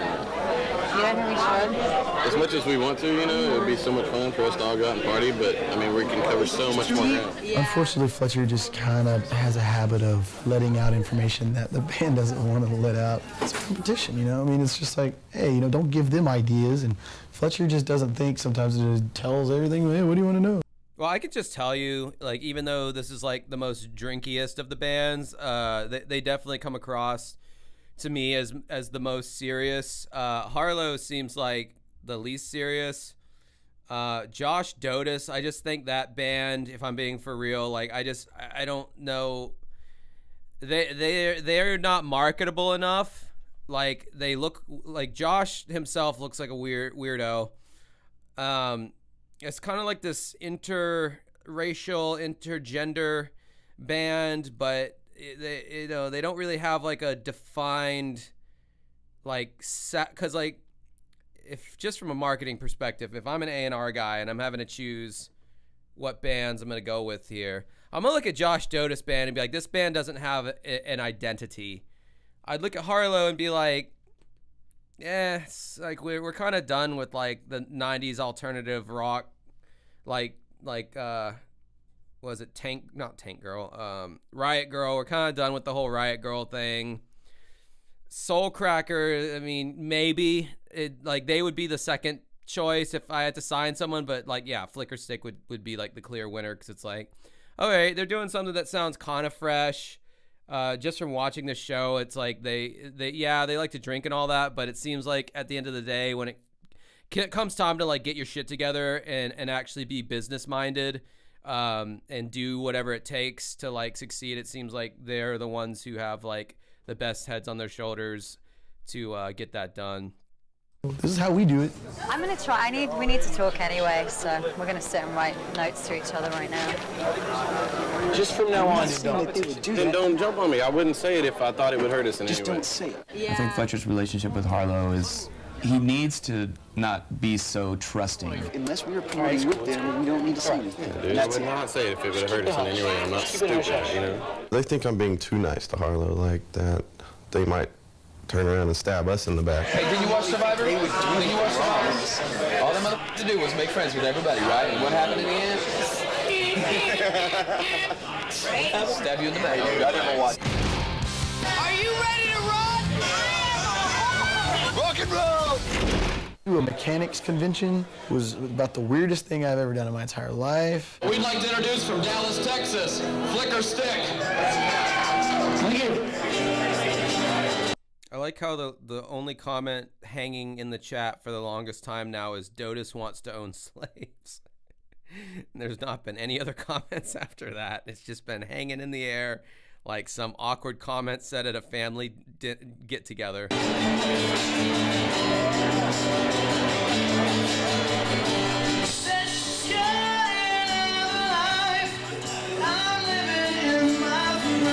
We're having our customer appreciation night for Asematic Recon, and these are all transmission rebuilders. I'm the president of the company, and this is my daughter, Debbie.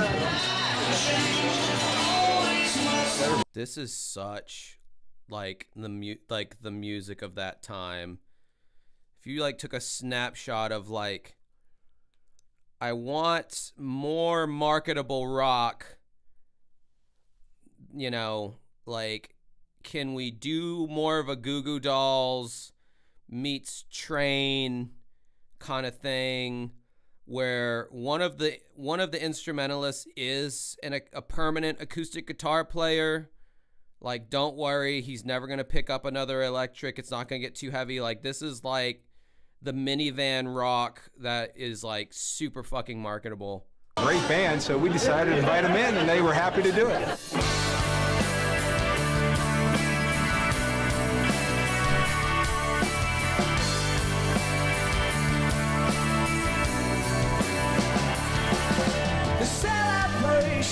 Oh, it was incredible. It was awesome. I mean, we were loving. Yeah, some the East, the Middle East saw this as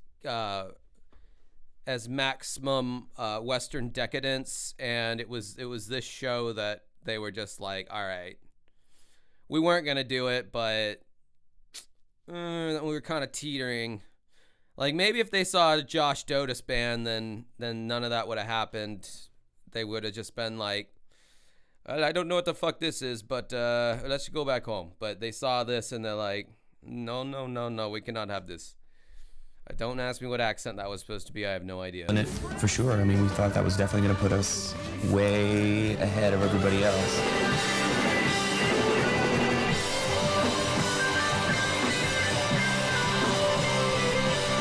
Rex totally has an alter ego. I mean, you see the change. I mean, his eyes just started getting all crazy, and next thing you know, I mean, he's doing really nutty stuff.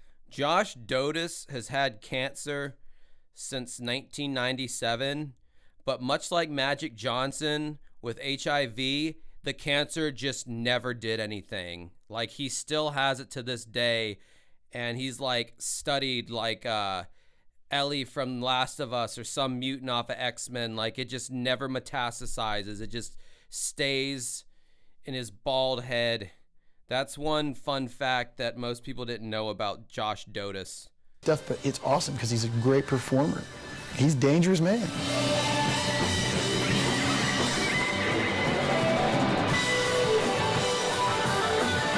It's not even dormant cancer. It's an aggressive form of cancer, but he has these weird DODES cells that they call them D cells after Josh Dodes that just refuse to let it do anything as much as it may want to. But he did lose his hair though, because they kind of gave him the radiation just to see. But they're like, oh, he doesn't even need it. He doesn't even need it. It's just not doing it. It's very aggressive cancer, but it's just not spreading. It's just chilling in the same spot. So this man must have a 12-pound cock. That's what's going on here. He's got the D cells. El Dangeroso is his name. El Dangeroso. Rex did not come up with El Dangeroso. El Dangeroso was already there. Rex is Rex. Rex is his Ziggy Stardust. He's an artist, man. He's a total 100% artist. You cannot describe him or define him. He's just got his own way of doing things. We knew that a lot of these older guys were not buying our CD for them. They were like, sign this for my son. He's 17, or sign this for my daughter. She'd love this. And yeah, of course, they're going to find out. You know how many times, like, parents have... Okay, let me just tell you, especially at this time in the world, there's nothing a teenager would find more lamer than their parent coming home with a CD of, you know, rock music, whatever, and being like, hey there, little slugger. I heard this band at my company retreat, and I think you'll really like them. I think most millennial kids at that age would be like, fuck you, Dad, that shit's gay, and then like slam the door in his face. I don't think they'd be like, okay, Father, let me give it a listen. Oh my, I do actually, because that's Gen Z, I think, actually likes their parents, so they probably would do that, but millennials would just totally just be little dickheads and be unappreciative. When they get home, we're not famous. I never heard of them. Damn, Dad. I mean, it's a little cheesy, but whatever. It's, you know, $800. I'll take it.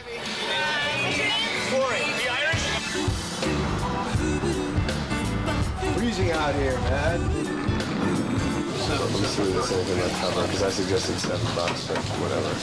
I think 10 would be good. They suggested 6. Make it 8 then. You gotta bust their ass, man. We're behind. We walk into the hotel, and there's this great little loungy bar. And I'm like, oh, there's all these 30-something, 40-something-year-old people, and our music appeals to that demographic. And not only that, but they have money to spend. This is one of our favorite songs. Okay, now it's smart to know the demographic that you're playing for has money to spend. I don't know if it's great that your demo is 30 to 40-year-olds. Because here's the thing about having a demographic of 30 and 40-year-olds. If your show is anywhere past 10 p.m., that is a big ask to get a 30-plus person to stay at your show until your 10 p.m. slot. God forbid you play at 11 p.m. Now you're asking them to burn the fucking midnight oil to stay awake to watch your band. I have found this from playing shows. The little kiddies, the teenagers to 20-somethings, they don't give a fuck. They'll stay up all night. They got a minimum wage job they got to worry about the next day, like barely any responsibilities. They may not have the buying power, but they have the fucks to give that the elder emos just do not. They do not have the fucks to give. Like, you better be a headline act coming through their city for them to get off their fucking asses and go see your band. Because, I don't know, man. You lose a lot of hot. Once you start getting into your late 30s, early 40s, you lose that heart to go out to local shows and mosh around and shit. So that's why it's good to have younger fans. Back home, there's a song I wrote called Be My Friend, But Be Naked.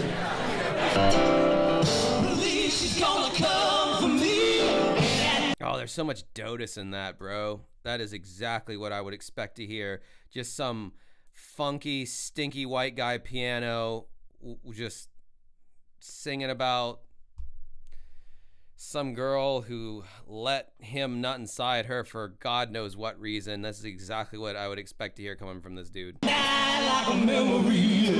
Very cool. They allowed us to do 2 songs. We did them as best as we could under the circumstances because everybody was like cold and tired from like a long trip. But you know, we put it out there and people, they were digging what we do. So it worked out well. There are a lot of people here for some convention or something, so they really, really liked us, and they bought like a whole bunch of merchandise. Careful. This is amazing how many drunk people over 60 we have met this evening. That's what happens in hotel lounges. Yeah. Dude, this is the audience we need to target. I'm telling you, if any of the bands get wind of how much... Here's another thing I'd like to point out about what's going on here with this, with these, because this is just giving me so many like flashbacks. Okay, when you got drunk people and they never heard of your band and they probably know that they're being filmed or else all their faces would be blurred, they typically do a thing where whoever the producer for the show is, they'll get on a fucking bullhorn and they'll be like, all right, if you're in this room, you have consented for your likeness to be used on TV, film, media, whatever way we see fit. So if you're not okay with that, then please exit the room. But if not, then, you know, that's basically your consent to be on film that you do when you're working with large crowds. So they're intoxicated. Who knows if VH1 fronted the bill for that? You're drunk, you're listening to live music, and yeah, impulse buying. That's how we sell a lot of merch. You're already at the show, you've been there for a while, you've gotten intoxicated, and you see these poor little bands that need your help, and you just have an urge to, money means less to you in that moment. You're like, oh, hey man, all right, I'm looking at your I like that shirt. Yeah, I could see myself wearing. How much, man? 30 bucks? All right, bro, I got you. Here you go. Here's 40. Keep the 10. You know, that's how they are. It's impulse buying at its finest. If it wasn't impulse buying, then this little merch link above me, the merch dancingwithghosts.2.bandcamp, whatever the hell, I would be selling shit like gangbusters off that website. But I fucking don't. I sell maybe 2 or 3 shirts a month off that website because people aren't buying on an impulse. They got plenty of time to think about what they're doing. But when you're at a show, it's just like snap decision, like buying someone a shot. Like the next day, you're like, damn, why is my bar tab so high? Oh, right, because I bought like shots for like 3 people. I don't do that, but people have done it for me. But yeah, that's what this shit is. They're relying on impulse buying. But you know what sucks about impulse buyers? They don't give a fuck about your band the next day. A few of them do, but most of them fucking don't. They'll throw your fucking shirt in their laundry basket and it'll get washed, and then they'll forget where they even got the shirt from. But they sure as shit ain't going on to your socials and following you or listening to your music. Like I said, a small percentage will, but most of them are just gonna buy the CD or buy the shirt. They might wear the shirt because it's practical. You can wear this, you know, and keeps your torso clothed. But the CD, man, the amount of CDs we've sold that I know for a fact are still in their cellophane wrapper because that they never even listened to it. They just wanted a trinket, and the CDs were the cheapest thing at one point that you could buy at our merch table. So yeah, that's what's going on here. 110%.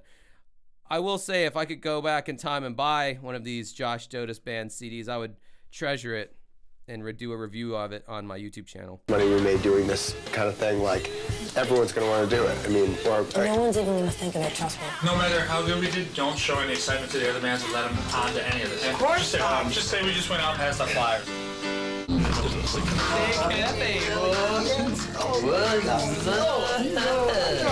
How was your show, you guys? Pretty good. It's pretty good. It was all right. Yeah? It was a corporate shebang.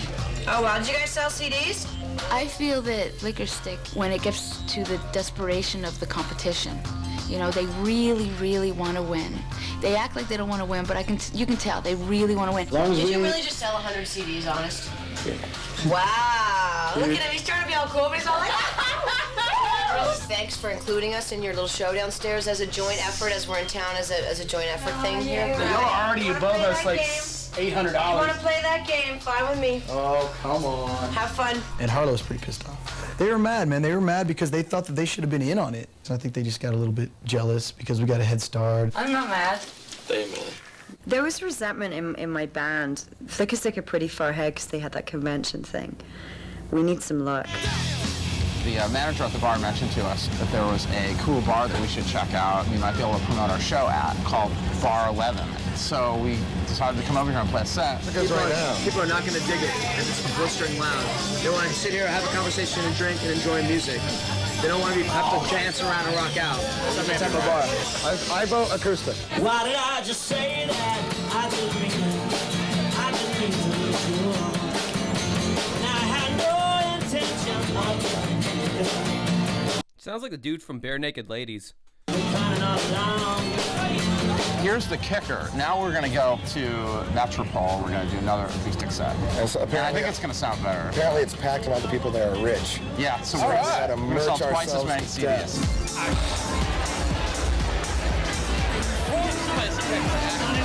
My name is AP. I'm the bass player in a little rock band from San Diego, California.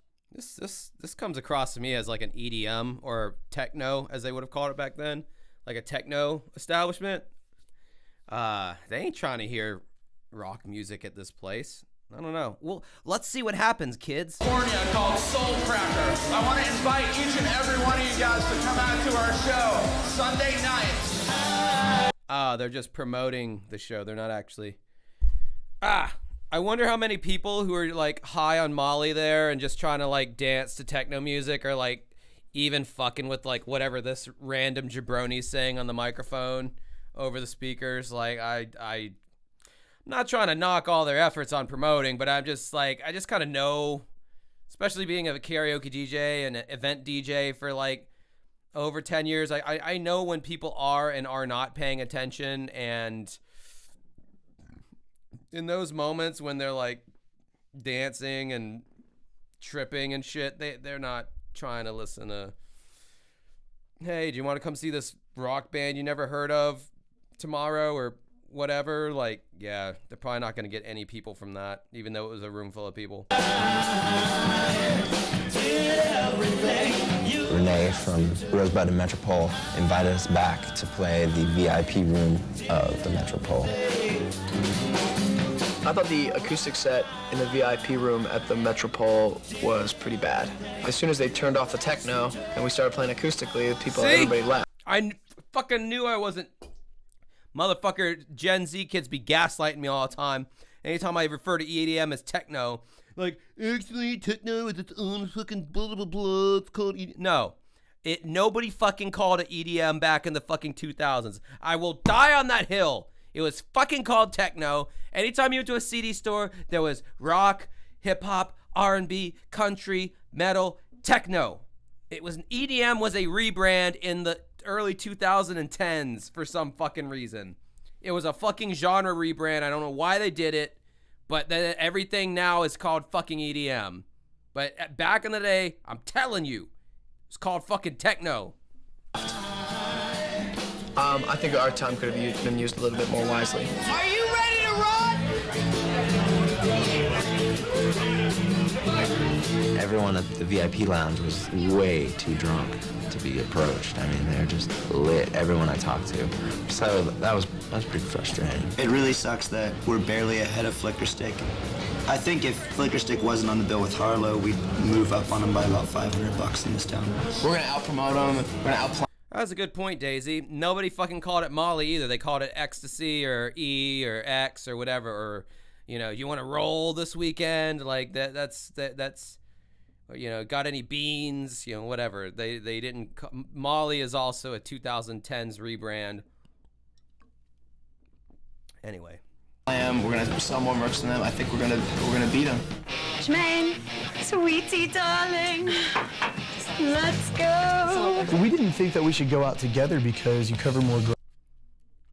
When I first heard the term emo, I thought I remember I was at a football game at my high school, and one of my friends said something emo, like as a music genre, and I was like, emo. I was like, what is that? Some kind of like techno? I was like, because emo, I was like, emo. I mean, like emo, like just sounded like some kind of a trancey genre of techno. And my friend just looks at me, he's like, no, it's not that at all. It actually sounds completely different than that. And I was like, nah, that's not a real genre. $20 super chat from If We Shadows. Hail Dodes. Gotta heart react that one. Dodes. Sorry, I mispronounced my god's name. Around, separated. But then Amanda and Shemaine wanted to go out with us. We're like, come on. You're the best promoting machine in the world. What?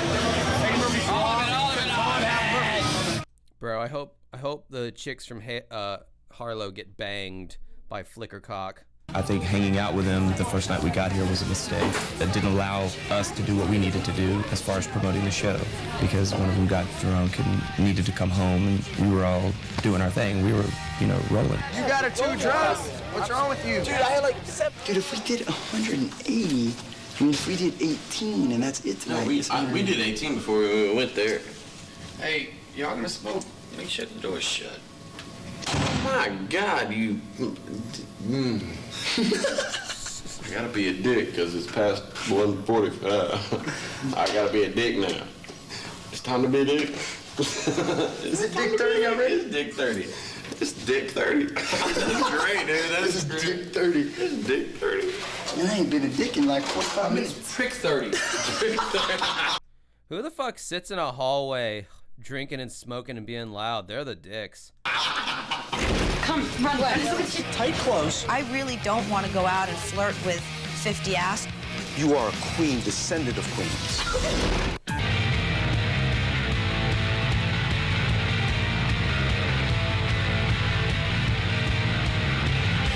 All right, why don't you guys Harlow's made $30 so far. Wow.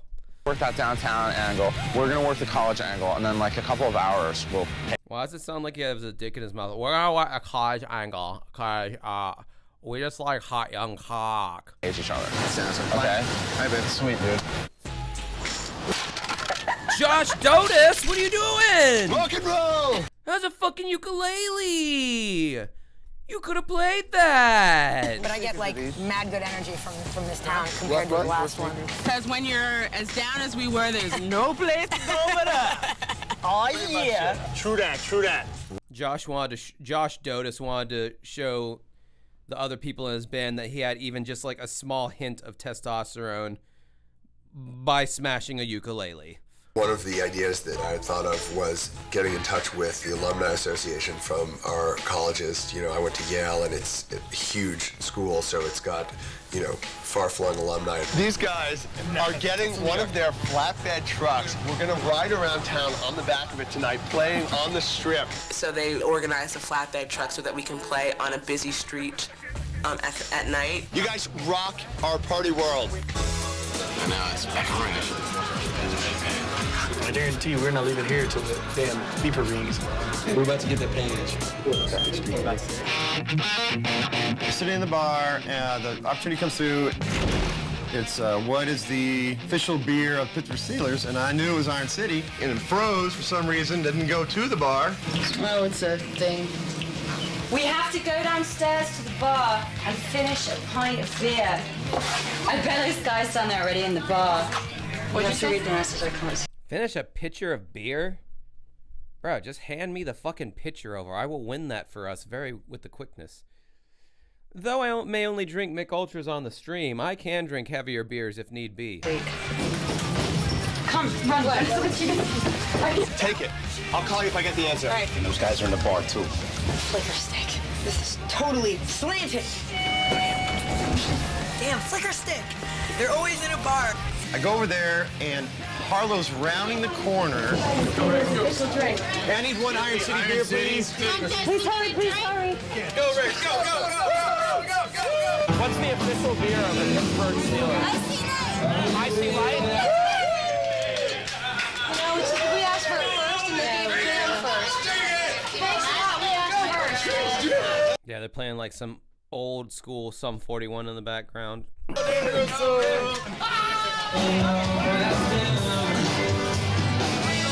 Icy Light. Watch out, coming through. Hell yeah, we finished it. What band do you think you're dealing with?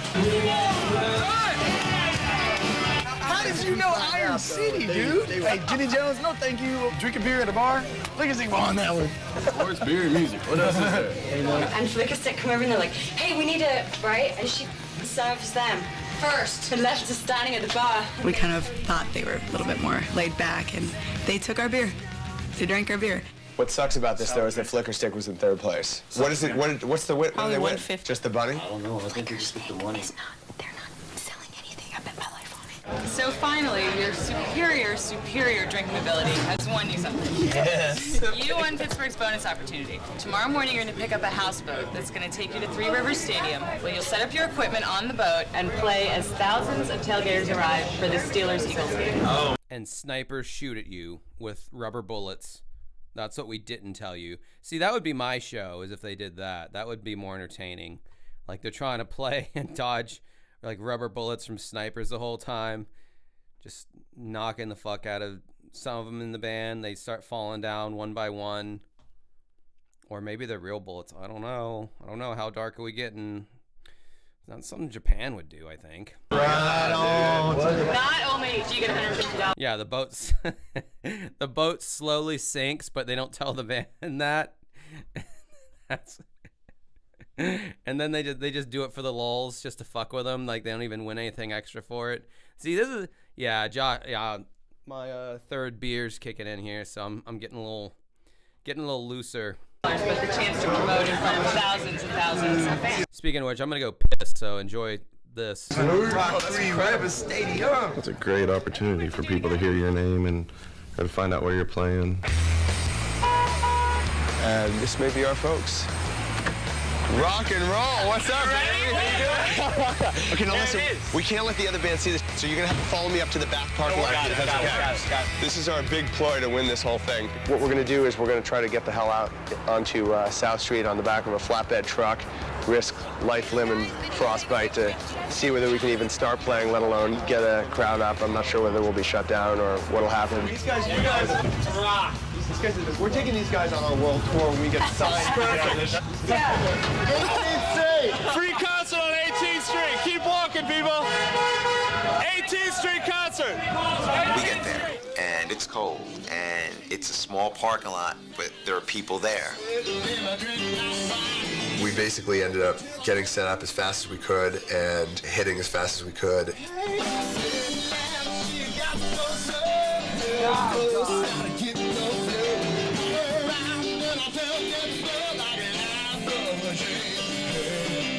Oh no, am I missing Josh Dodes? Fuck. The crowd was great. I mean... Yeah, these all look like Josh Dodes Band fans. Like this, take a snapshot right here. This is the fan base of the Josh Dodes Band. Like 100%. They were yelling and screaming.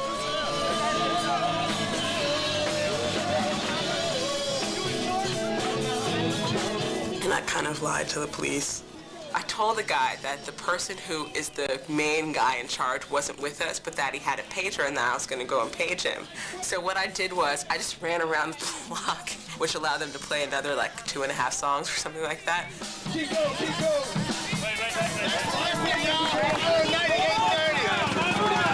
We'll get out of here. That was the best thing of all in some ways, you know, because there's nothing that attracts attention like the police, you know, shutting you down. It would also create a sense of urgency. You know, buy our merchandise now before they cart us away. Josh comes up to me and he goes, well, we're thinking about moving to another location. I said, you know what? I said, you take that money, put it in your pocket, say thank you very much, and go the home. I love Pittsburgh. Josh Dodes is a little bit of a bad boy, isn't he? Kind of turns me on a little bit. And kind of a little naughty boy. I'm getting my ass is getting kind of moist. I think she has some CDs. Are you famous?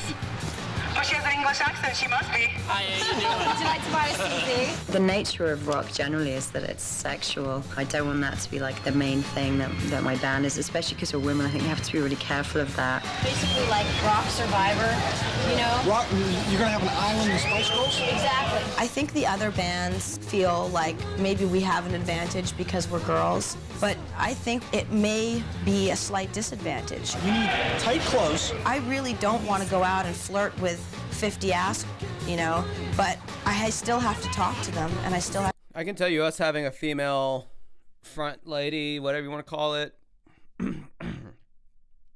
I feel like our band hasn't been taken as seriously, honestly, because like a lot of guys just don't really like female fronted bands, even though like I sing on like a bit of our stuff, but not enough for people to be like, oh yeah, that's an equal measure male female vocal. They're gonna mainly see Ari as like the lead singer, which I mean, as they should. She pretty much is at this point. I mean, when it started out, it was like all me, and then I slowly started to integrate her, and I just slowly resigned to the fact that like I am just not as interested in being a singer as she is. I'm more into writing the music and playing the music, and if I lend a vocal here and there, cool, but like that's being the front person thing, that's her deal. She's better at that, and I'm fine with being second banana on stage as long as I get to actually write the music. To try and get them to come to the show.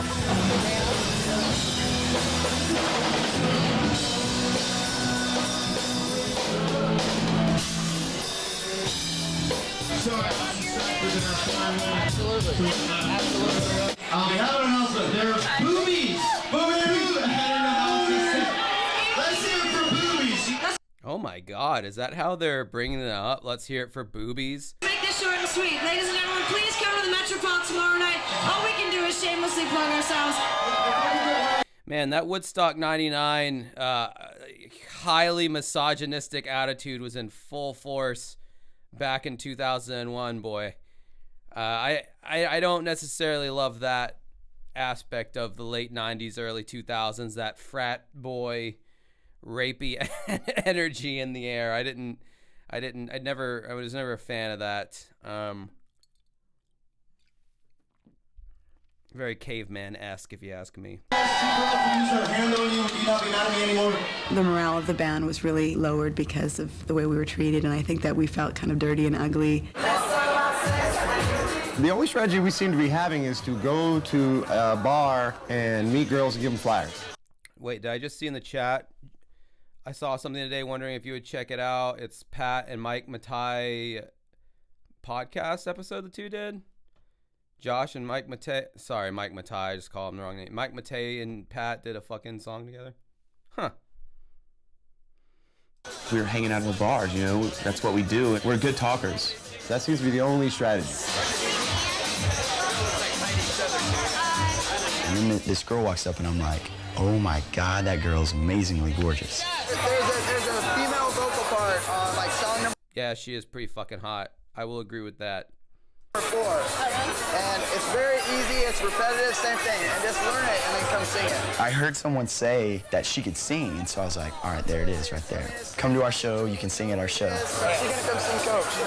Yeah, sure. I'd love for you to, but I bet she doesn't show up. I don't even care if she can sing. So what? Just stand on stage. Just do something. Just get up there. Do a cheer. I don't care. Whatever. Just come to the show. He's good, man. He's good. He's got a nice German technique.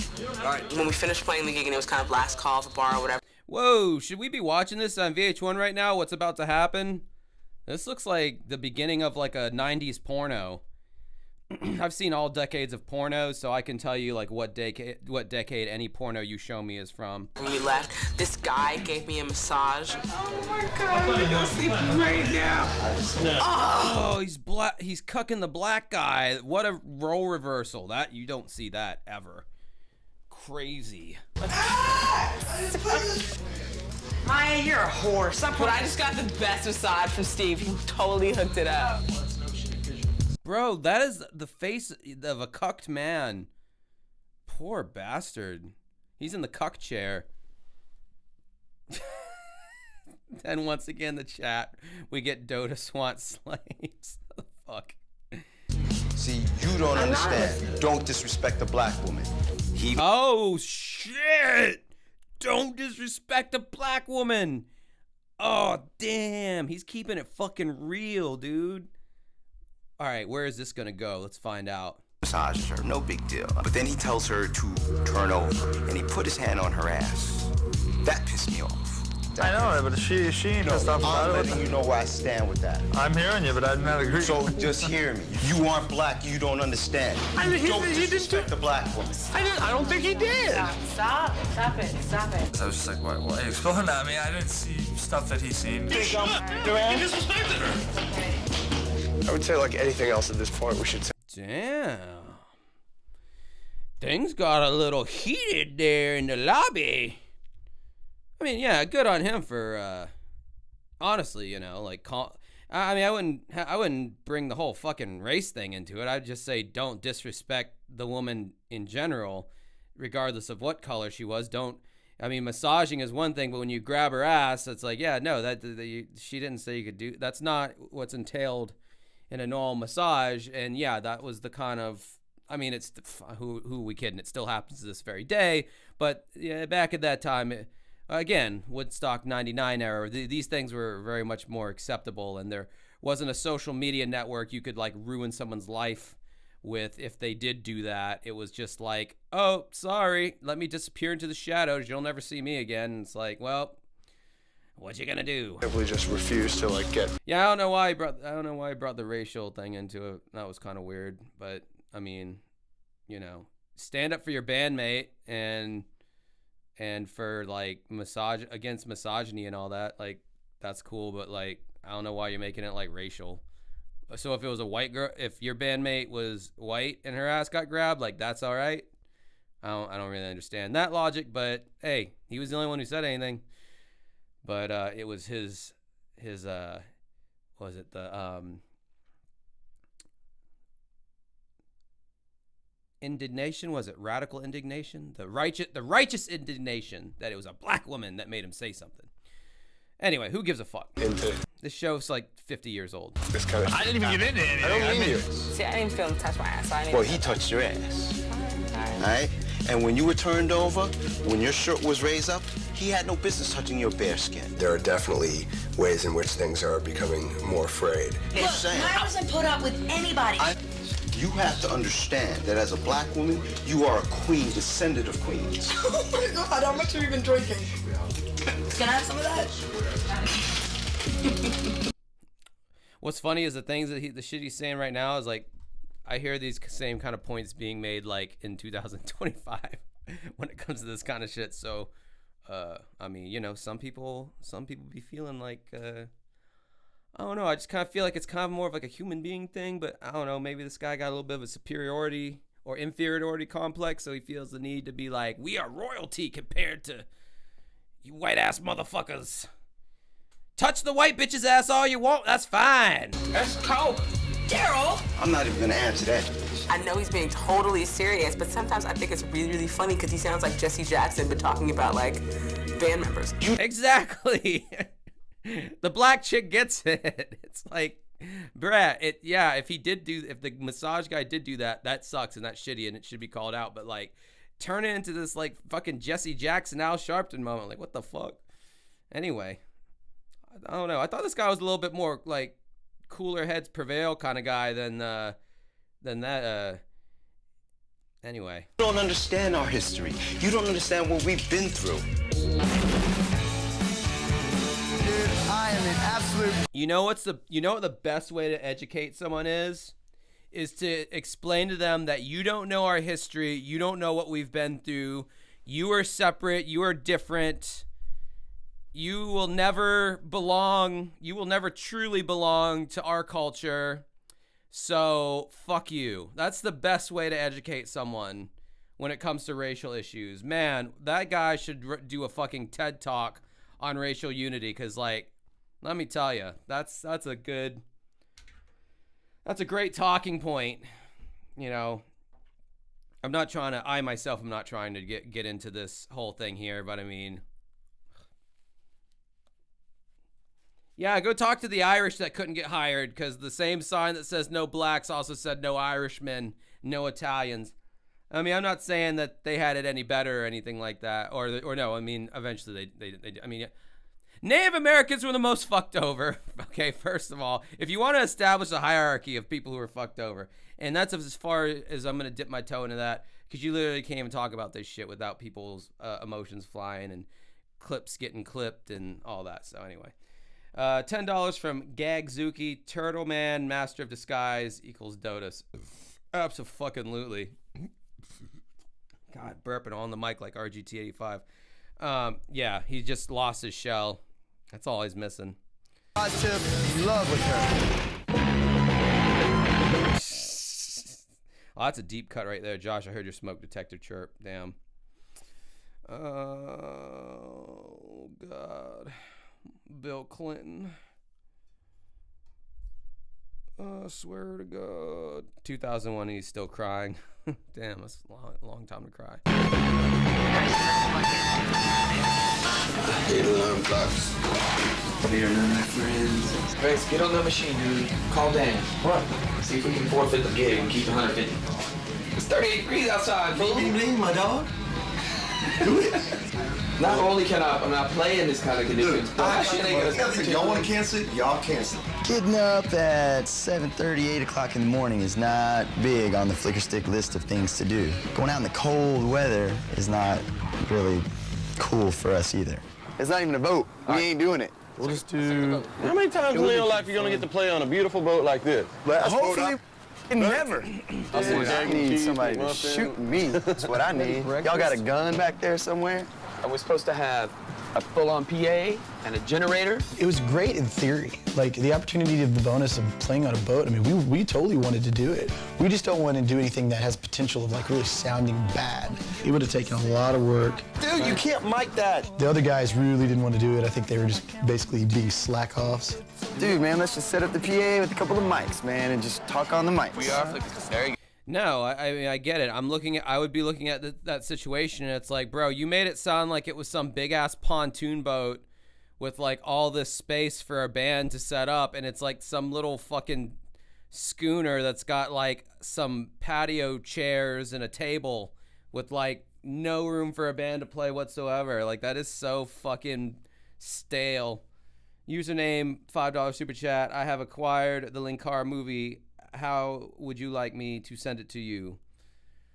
Oh, God. It's like midnight. What's the runtime of that fucking movie? Because I still wanted to play my set from the Orlando show. And that's like a 30-minute thing. And these things normally go for a long time. So, I mean, we still got some time here, but... let me see. Let me reply.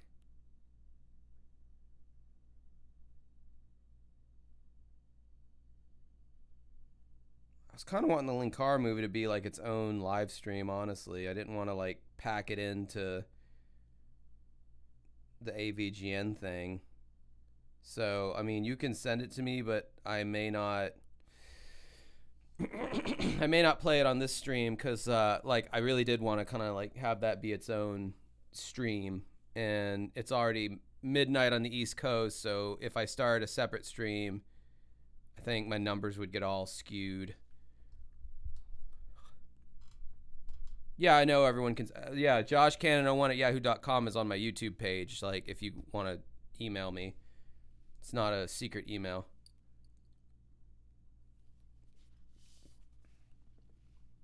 Yeah, dude, I've had Yahoo Mail since before I had pubic hair.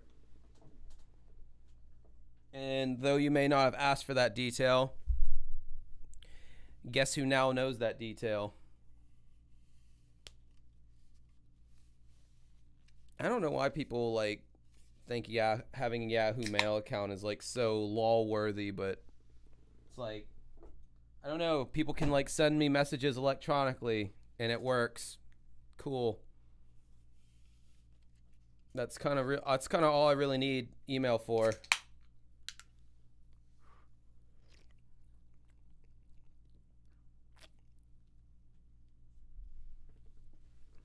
All right, let's see these fucking homos on this boat.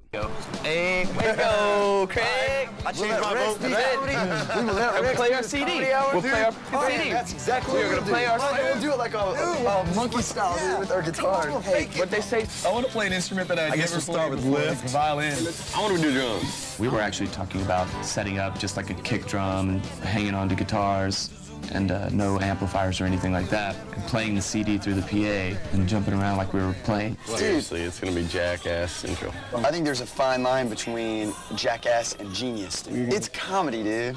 As long as we make it comedy acts, man. We're also not a rock musicians that play on barges. That's not even a barge. That's minnow.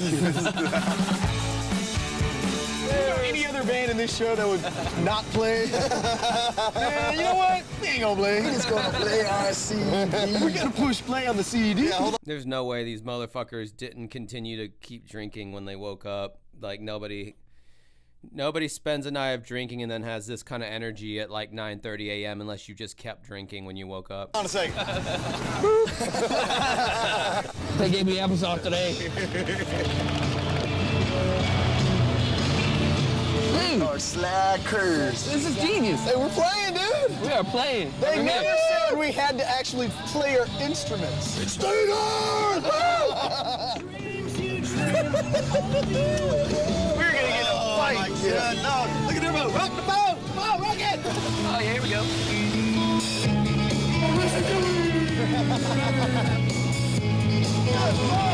Go Steelers, baby. Party on. What's up, Rick?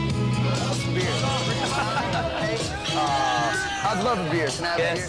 All right, man. You got to help us, man. You got to help us sell some CDs. Finger stick, baby. Let's go, bud. Okay, this is lame.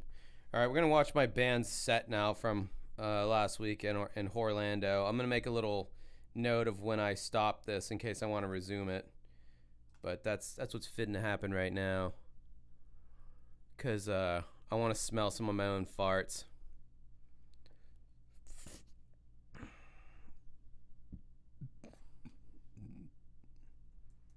Band's on the run, drink all my cum.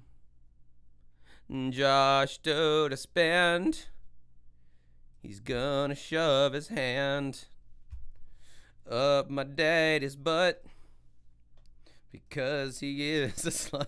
Damn, my dad's dead. I shouldn't be saying that. What the fuck? The fuck's wrong with me?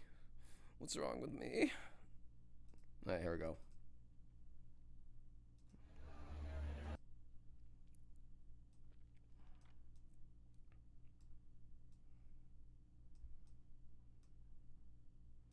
I apologize for the lack of Josh Dodes Band that is present here.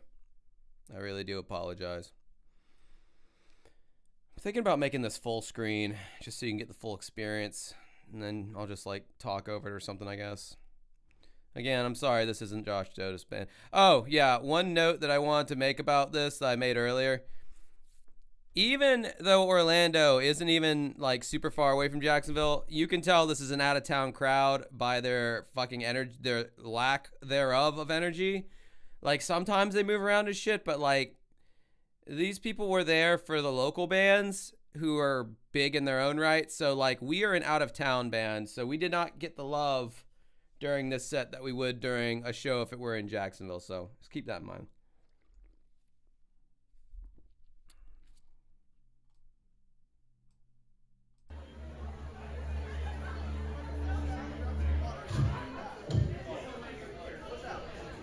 Ich weiß nicht, ob Sie sich dessen bewusst sind. Wir haben einen neuen Song. That's what we say.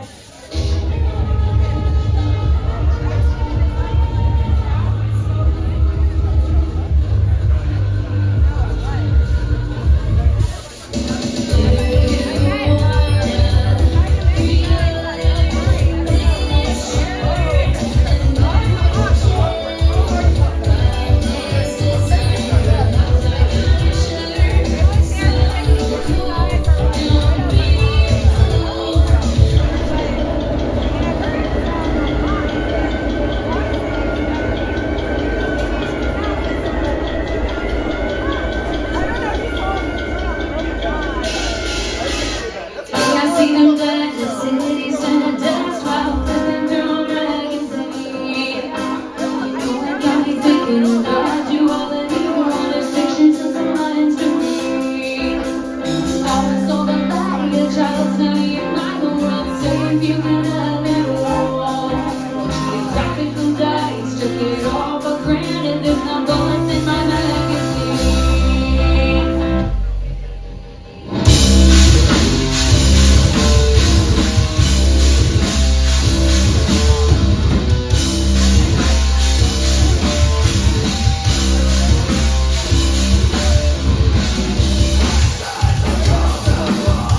My fingers to the trigger, my fingers to the trigger, my fingers to the trigger, my fingers to the trigger, my fingers to the trigger.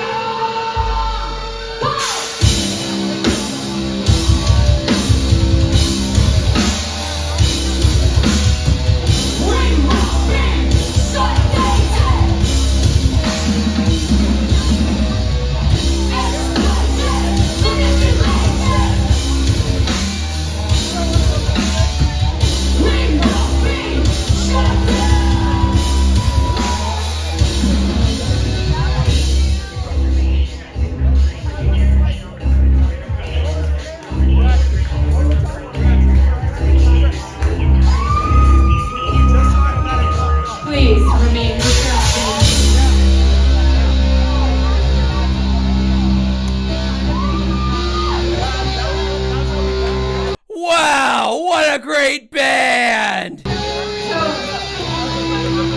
that song a couple months ago, but it's still hellaciously relevant because it's about. Oh yeah, this crowd was fucking garbage. I mean, like, I'm thankful for them being there and all that shit you're supposed to say, but goddamn, bro, like, there were other acts in this night that sounded similar enough to where, you know, it's like we should have gotten some love, but if they don't know who the fuck you are and they never heard the song before, they gonna be all frozen up there for a little bit. War and Ukraine and all the other fuck shit that's going on right now. So still very relevant. That song is called Magazine. We are dancing with ghosts. The next one's not like that at all.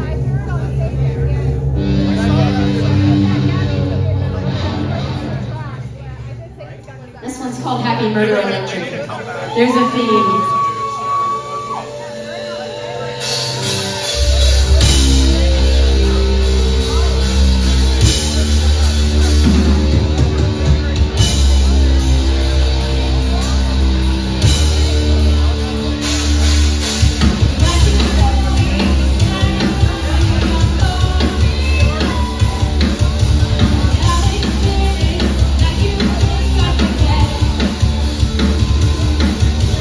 Big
Yeah, see, they kind of pop off after the fucking song's over, but like during, they're just like, huh? It's like, did this turn into a Japanese audience all of a sudden where they just politely watch? I don't know. I'm gonna pee. I'll be back. Once again, we're dancing with ghosts. That's us. This next song I wrote a long time ago. Long time ago. And it's about my anxiety. I could hear everyone yelling at me.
Fucking barely anybody claps. Like, we're trying, okay, let's get the crowd involved, clap, and no one's like, everyone's just like, nah, no, I don't know who this band is. I'm just gonna like fucking not do anything.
Now, if you notice on the intro, one thing I started doing on guitar that I don't do on the record is I'm doing pinched harmonics on the burna, burna, I'm doing like a pinched harmonic like Dimebag Darrell used to do on like Cemetery Gates. I'm like starting to do those live now, and I used to not do them because I didn't know how, and then I kind of learned and whatever, fuck you.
The guitar tuning for this song is D standard, one whole step below E standard.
Thank you, Orlandno. I'm using Ernie Ball, and for someone who said earlier, no, it's not drop D, it's D standard. So I don't just drop the lowest string from E to D, I drop the whole thing, baby. Ernie Ball, heavier strings for the black guitar. Now I'm about to pick up my Gibson SG, which is a guitar I either use for E standard songs or drop D songs, and I use a lighter gauge on that. So yeah, there's your questions answered.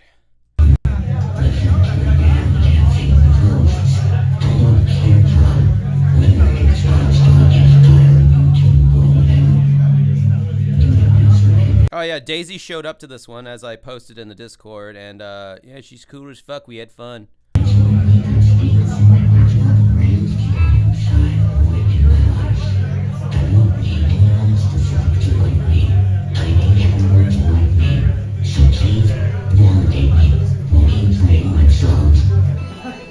That was a message from our sponsors.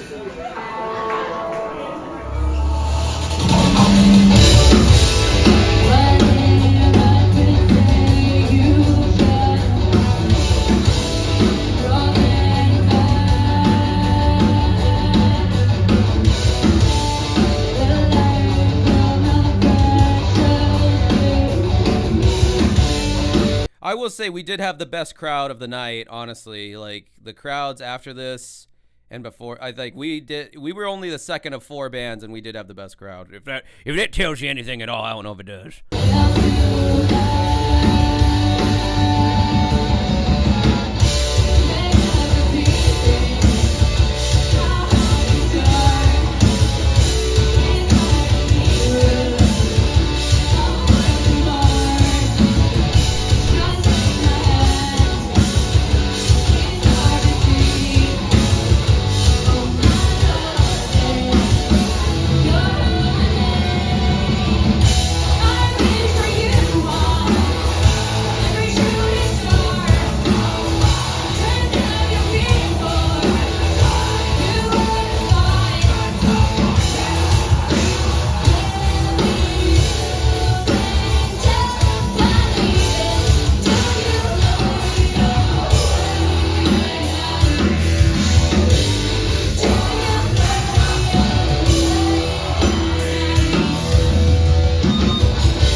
Okay, so for those of you, or at least one person in the chat said you need more rapidy rap. Well, here you go. Here you go for the rap part. What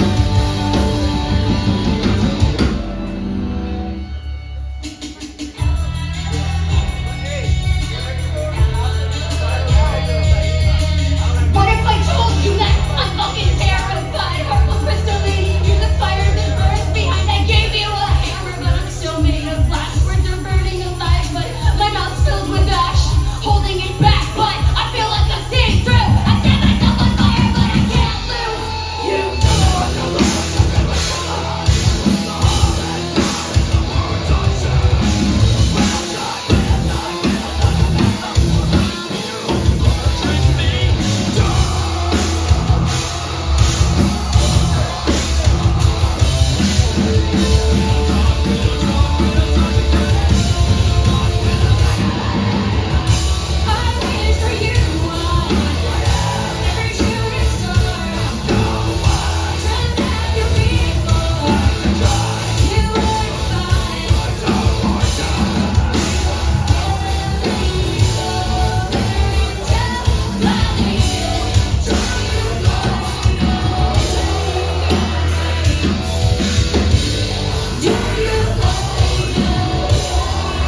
I know, bro. Michael's screams are always so fucking low in the mix. I don't know why, but they always are. This motherfucker is a loud ass screamer, and his screams are so fucking low in the mix, and it's so fucking annoying. And they always mix him that way. Tell me that you need me, I know what's enough. Reaching out your fingers, just trying to touch any part of you. Tell me that you need me, I know what's enough. Reaching out your fingers, just trying to touch any part of you. I need you. Tell me that you need me, I know what's enough. Reaching out my fingers, just trying to touch any part of you.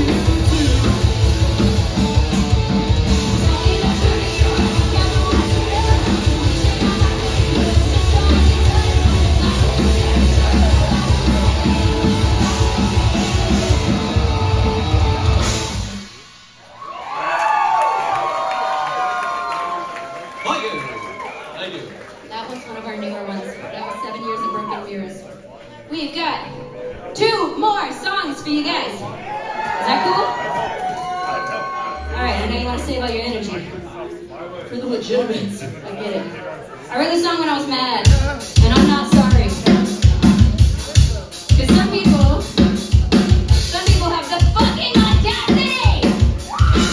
And they need to be told.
God, is that the guy from the girl from Sleep Token or Bad Omens or whatever the fuck that band's called? Are they there live in the audience checking us out? Is that a juggalo showing some clown love? Holy shit.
And bro, we were like the most tame band with the backing tracks of that night. Like there were one of the bands I will not name, their backing tracks were so crazy that like the girl or the person oh, I just kind of blew my load. The individual singing it, there was so many times where I'm listening to it going like, that's straight up the backing track. Like there's no live mix there whatsoever. They're straight up doing the backing track. Like it was, yeah. It's insane how prevalent those bitches have gotten. We try to use them as tastefully as possible, but like my God, that night there was some backing tracks to be had.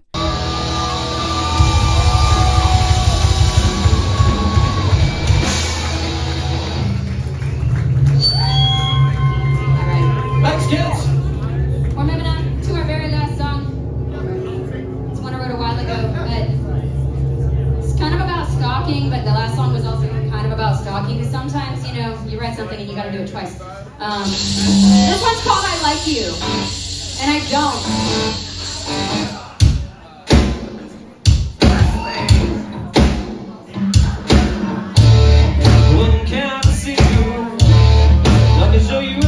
Good time when now you're free again. But tell me, what do you do? Now you can't be reasoned with. Too many questions can't take a hint. No, I don't want to write your back. Stop staring at me like that. I want to touch you.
Oh, okay. And we'll just say a big fuck yeah for Phantom Limbs! Who's excited for Werewolves? And last but certainly not least, Living Dead Girl! Thank you guys so much. Come talk to us. Do you like the dramatic fade out? I liked it. Yeah, so oh shit, sorry. So that was the Orlando show. I was, it's like I just have fun at this point. I don't give a fuck, So you like us, you don't, and I don't care because I have fun. So fuck you. But yes, thank you, chat. You have re-energized me or some shit. I don't know. Thank you for all the nice things that were said during that. It was nice, very nice of you, nice people. And you don't have to like it if you didn't. I don't care. Like I said, I don't care. Now Linkara and Iron Liz. Jesus. I do want to see what this Pat and Mike Matei thing is about that someone was saying earlier. See if that's the thing that exists.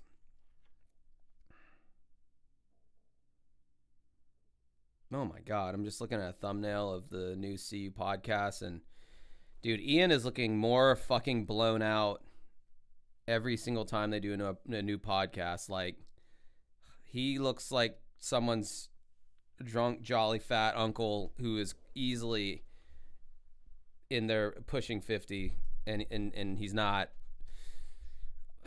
Man, he suffered like the worst twink death of any YouTuber, I would say. Like, he's not even really a YouTuber, but I mean, I guess by proxy he is. Like, gosh, because like in the early days, he was just a little twinkle winkle. Okay, yeah, they did do something 8 years ago. This is not new by any stretch of the imagination. And then this is not a new thing. Whoever was telling me about this. Ian is looking more like Boogie each week that passes. God, it's so true. My God, I have the fucking smallest bladder known to man. All right. Oh, I didn't mean to delete Flicker Dick. Here, let me just put this on for the kids because Daddy's got to piss again. And the leader through 2 shows is Harlow. Yeah! Just all the promo. We're watching it from the beginning. No, I'm just kidding. We were like 30 minutes in after the boat. I'm going to pee real quick. BRB. All right, man, you got to help us, man. You got to help us sell some CDs. Finger stick, baby, let's go, fire it up. Let's go, Steven Fast, let's fire it up. That was one of the cheesiest experiences of my whole entire life, being at the game. I don't think any of us knew how to react to being around a bunch of sports fans. We weren't dressed, in our Steelers jerseys. We were just kind of like, man, I feel like a dip. We got VH1 right here. We got them filming these. We got Booker Stick. We're going to play one of their songs right now. Eagles, Steelers. CDs only $5. I do want to win. I want to win. I just want to win without losing something. Here they are, Flicker Stick. They're going to be there tonight. Metropole, 7:30.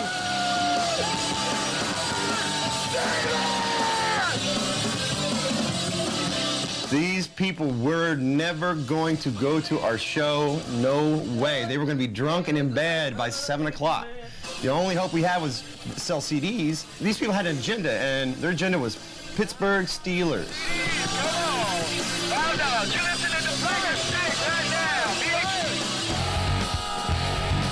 I think the Josh Dodes Band and Soul Cracker promoted this show a lot harder than the other 2 bands did. And I think that will give us an edge, just our hard work. All right, I need to see what music videos for these bands exist, quite frankly. This is a mission that I'm on right now. I've not heard a single one of their proper songs, so that's what I'm going to be searching for right now. Pittsburgh sucks. Pittsburgh sucks. Oh, we'll never have fans in Pittsburgh after all the horrible things we've said. Even the guys that put us up on stage. There was many boobies. They were showing boobies. I don't want to humiliate us anymore and feel about pimping ourselves to people who don't appreciate us, You know, we're doing good. Let's keep it up and work twice as hard because we don't want to go backwards. We got to stay in the game now that we're doing good. Just keep pumping hard, you know.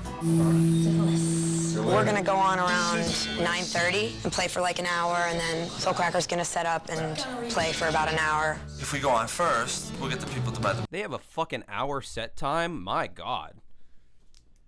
I'm sorry, but if it's a band I've never heard of, and I know I just got done harping on the Orlando crowd, but if it's a band I never heard of, I don't want to hear more than like 30 to 35 minutes, honestly.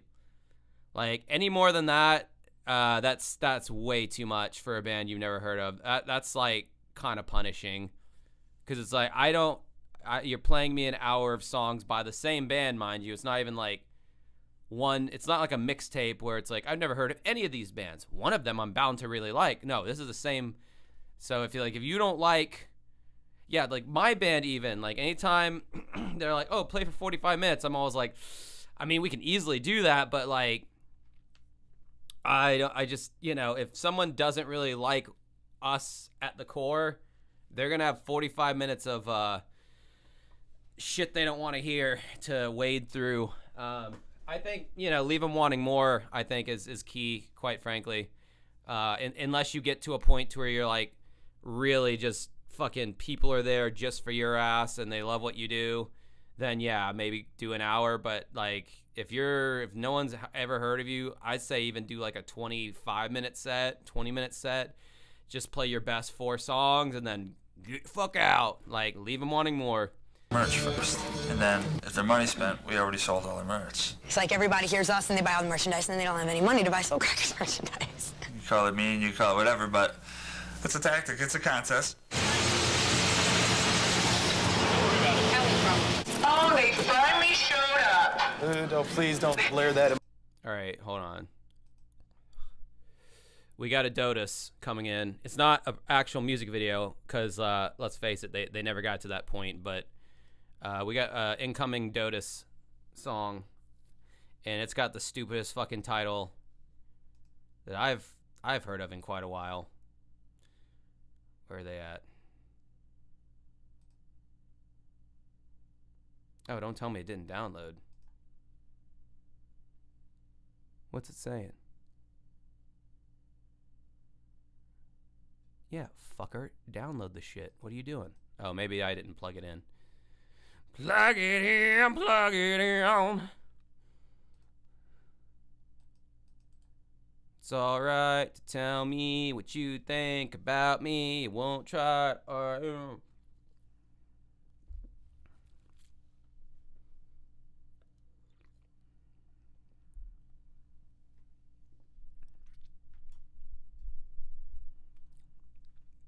Okay, so the name of this song is Be My Friend. Okay, this is Josh Dodes. You know he came up with this title. The name of this song is called Be My Friend, but Be Naked. I'll repeat that. The name of this song is called Be My Friend, but Be Naked. Scrotus to the Dodus. It's gonna implode us. There's the angry black dude. He looks angry. That's his African queen. If you just watched the thing that we watched a little while ago, you'd get the reference there.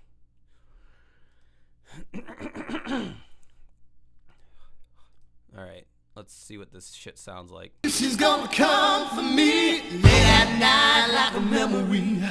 7 years I had a crush on me, and I never thought that we'd make it. Now I got you the... Dude, this is exactly what... If I heard someone was called the Josh Dodes Band, this is exactly the kind of music I would expect to hear. Still not mine. Just one's gonna feel so fine. Bad ideas have the wrong damn ties. And be my friend, but be naked. Well,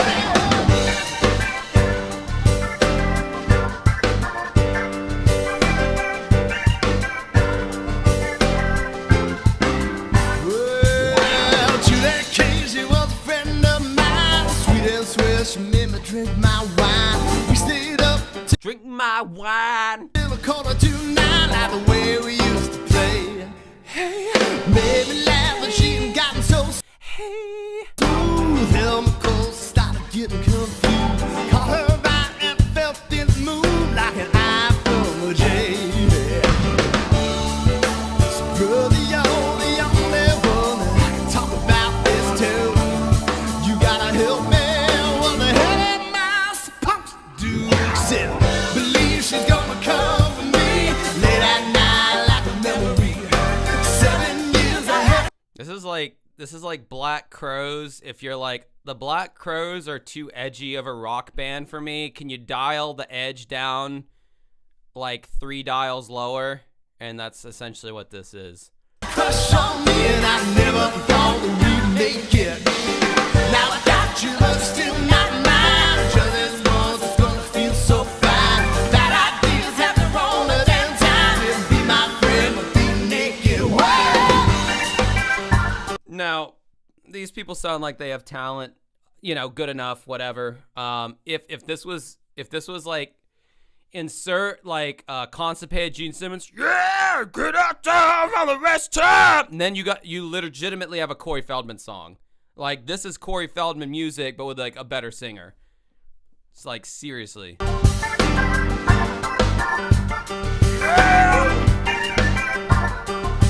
I wanna love you. Yeah. We get loud and money got so strange. Same old us, but now everything's changed. Falling forward, now I'm ready. Should leave. And start to melt. Whenever you have to start throwing those little accents on your vocals, you know, leave, yeah, been a long time since seen you, gonna come down to sing. It's just such a put on because nobody actually sings like that unless you actually fucking sing like that, and it's mostly black people, like black soul and R&B singers who sing like that just because that's how they that's just the style they cultivated. It's like, when for some reason white British dudes can pull it off. Go fucking figure. The whitest of white people. They can pull it off and have. Fucking Peter Gabriel, Sam Smith, Rick Astley, Phil Collins to a certain extent. How are they able to tap into that fucking Southern Delta blues way of singing across the pond in the whitest area ever? I don't know. But they're just able to do it.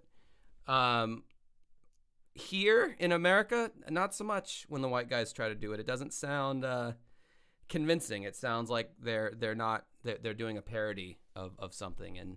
And this man is clearly a cracker ass. I'm pointing to Mr. Dodes. I mean, I'll give you Jagger to a certain extent. These guys like studied the American blues. Eric Clapton. I'm telling you, man, the list of white, stuffy British guys that when you interview them, they're like, "Oh, mate, so I was just going to kick around a couple of tunes with my mates. And so this is a song called Layla. And that's just like, Layla got me on my knees, baby. And it's like, whoa, where'd that voice come from? Like, what the fuck? Like, and fucking Peter Gabriel sounds pretty fucking similar to Ray Charles. Like, their voices, like, even have the same kind of vocal timbre. I just haven't figured it out. Oh, I've got an idea that Josh Konas is going to like. I found this motherfucker on YouTube, and he sounds very fucking similar to Phil Collins. He covers his music, so I don't think I should get too crazy of a striker ban here, so I think I can get away with this.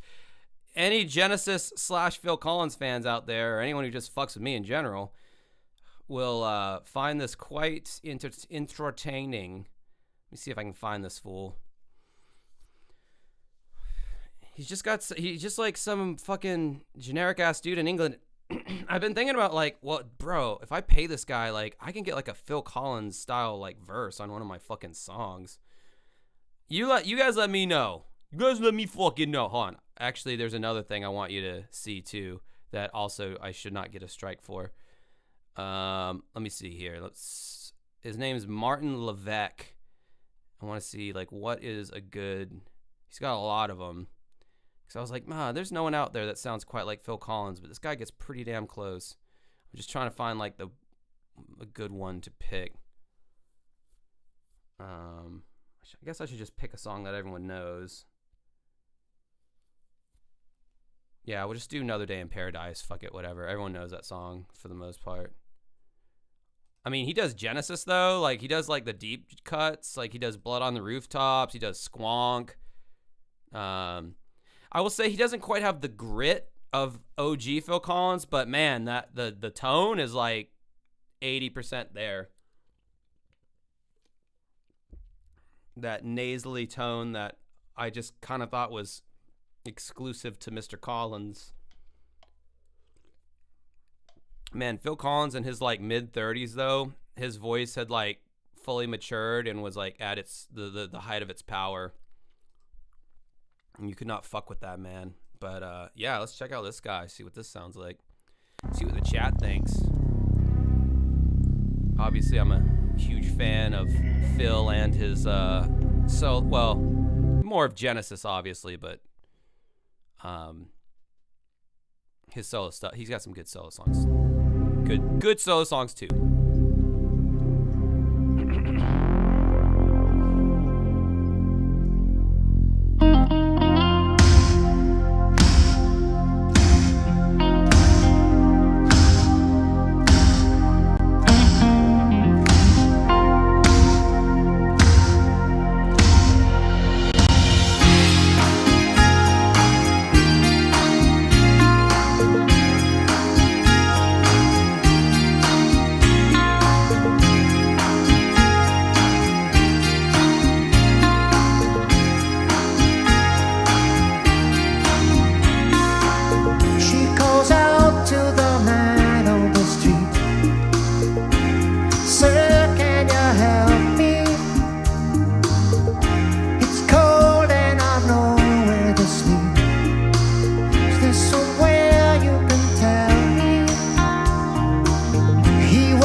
Close so far, eh?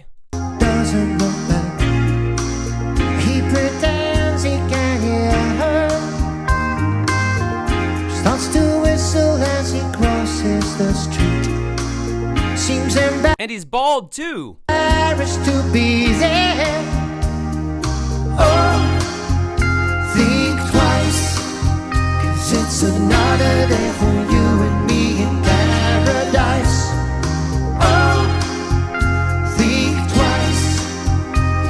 Another day for you and me in paradise.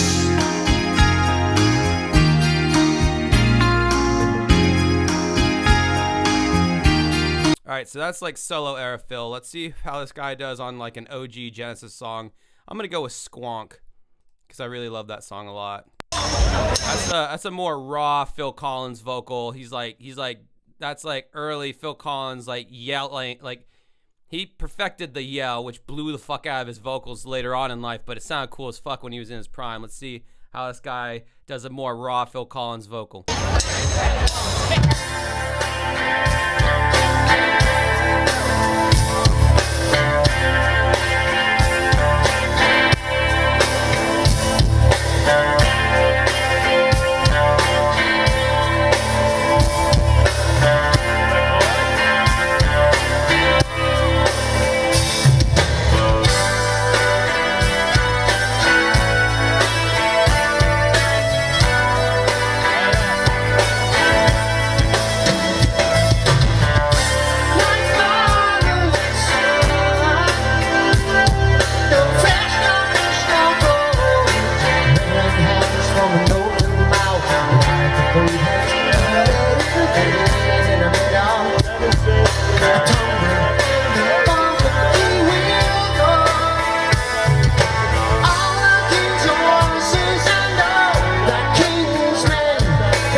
I'm telling you, this is as close to like a Phil Collins singer as you're gonna get.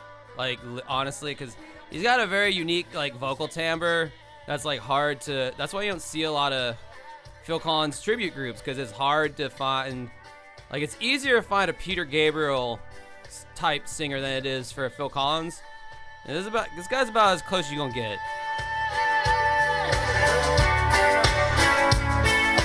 All right, now let's check out another really good Genesis song off that same album called Entangled. Now this is more of a ballady song, which I think this guy, Martin Levac or whatever, he can handle the ballady ones easier, although I think he did pretty good, damn good job on that one.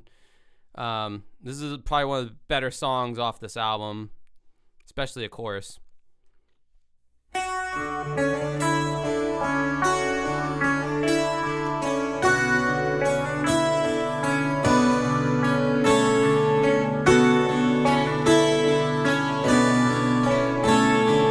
When you're asleep, they may show you aerial views of the ground. Freudian slumber, empty of sound.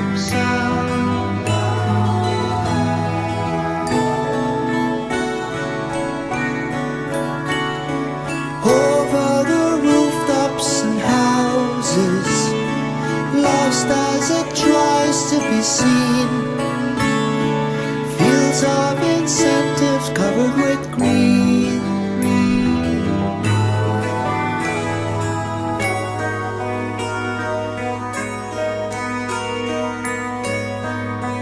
I love the fucked up chords that Genesis would use back in the day that they would be arpeggiating.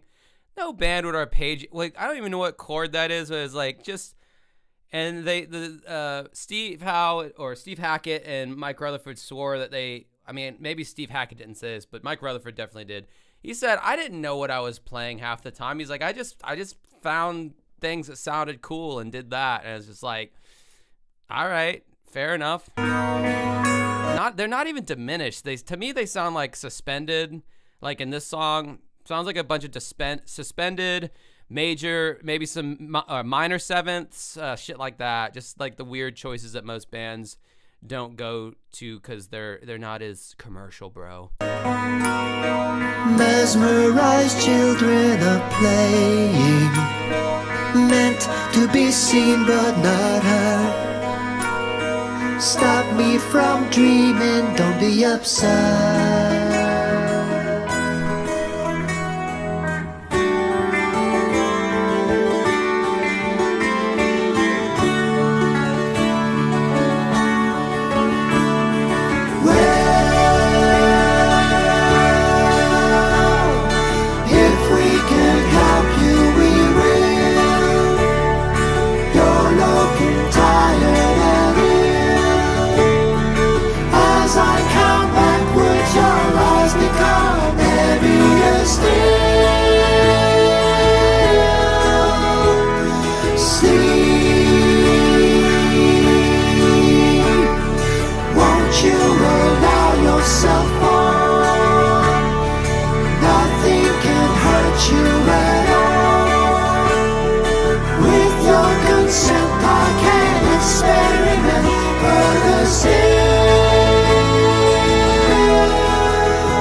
The keyboard in the middle of this song too, the fucking keyboard solo on the bridge that Tony Banks did in the original, and I do a pretty good job on this one too. Like, dude, this is like shit. Like, this is like why I like music.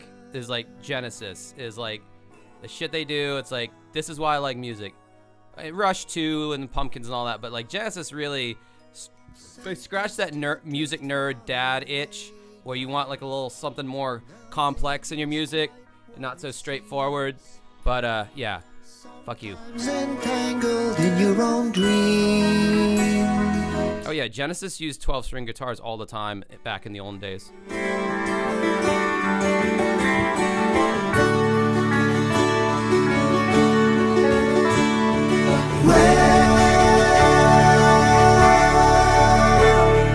If we can help you, we will.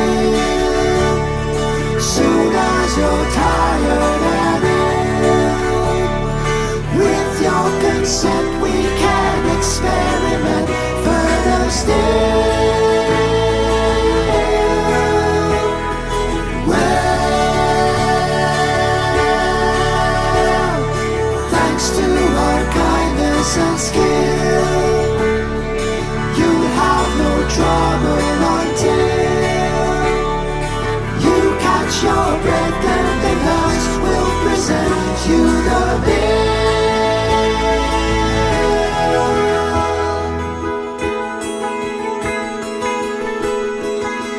fucking love this bridge, dude. When the keyboard solo comes in, it's so fucking haunting and fucking cool.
10 out of fucking 10.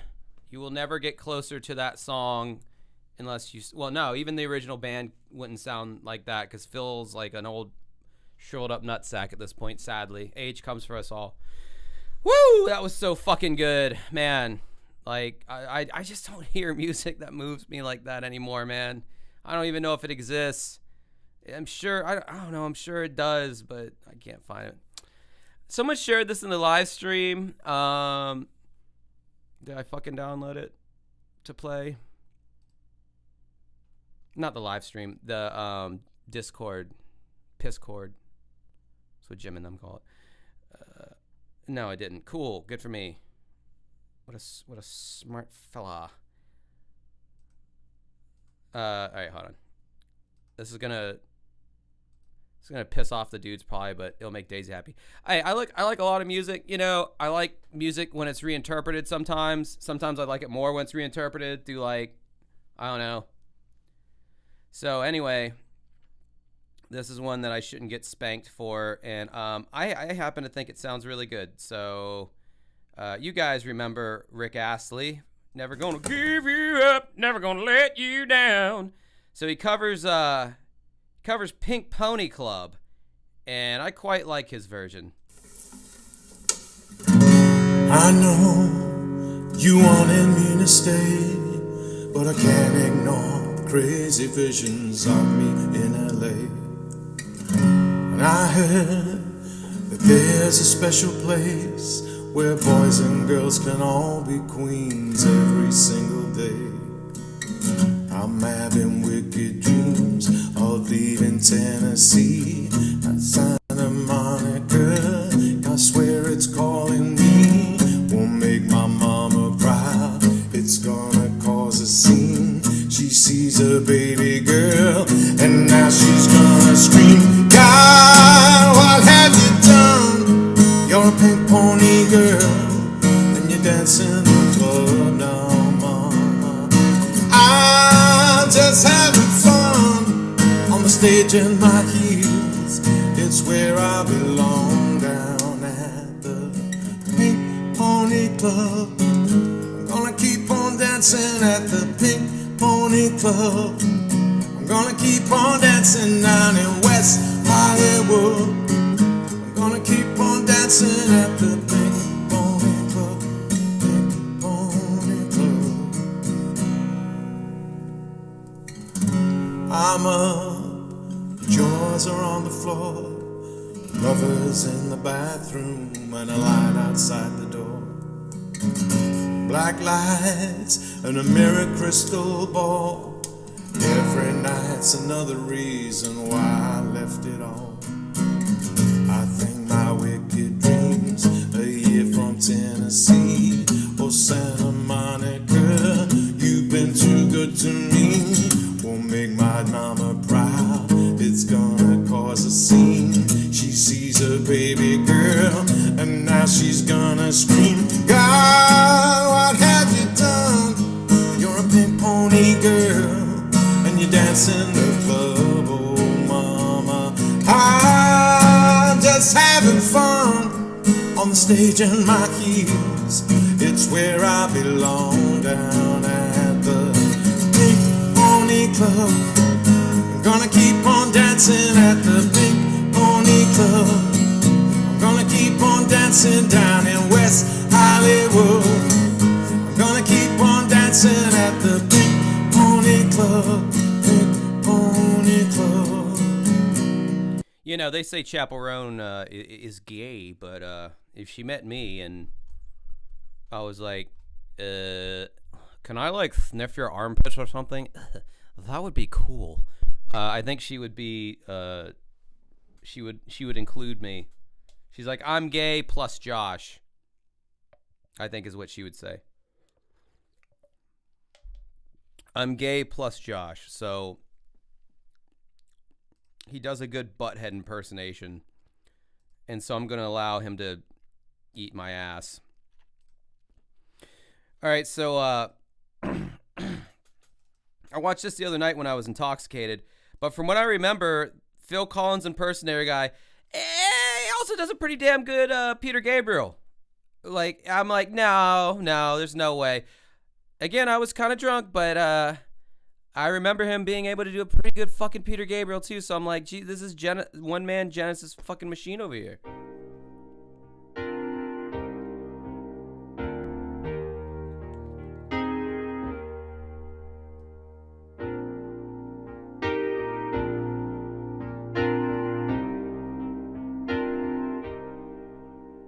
In this proud land we grew up strong.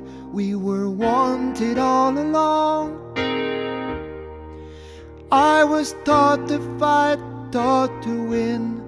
I never thought I could fail.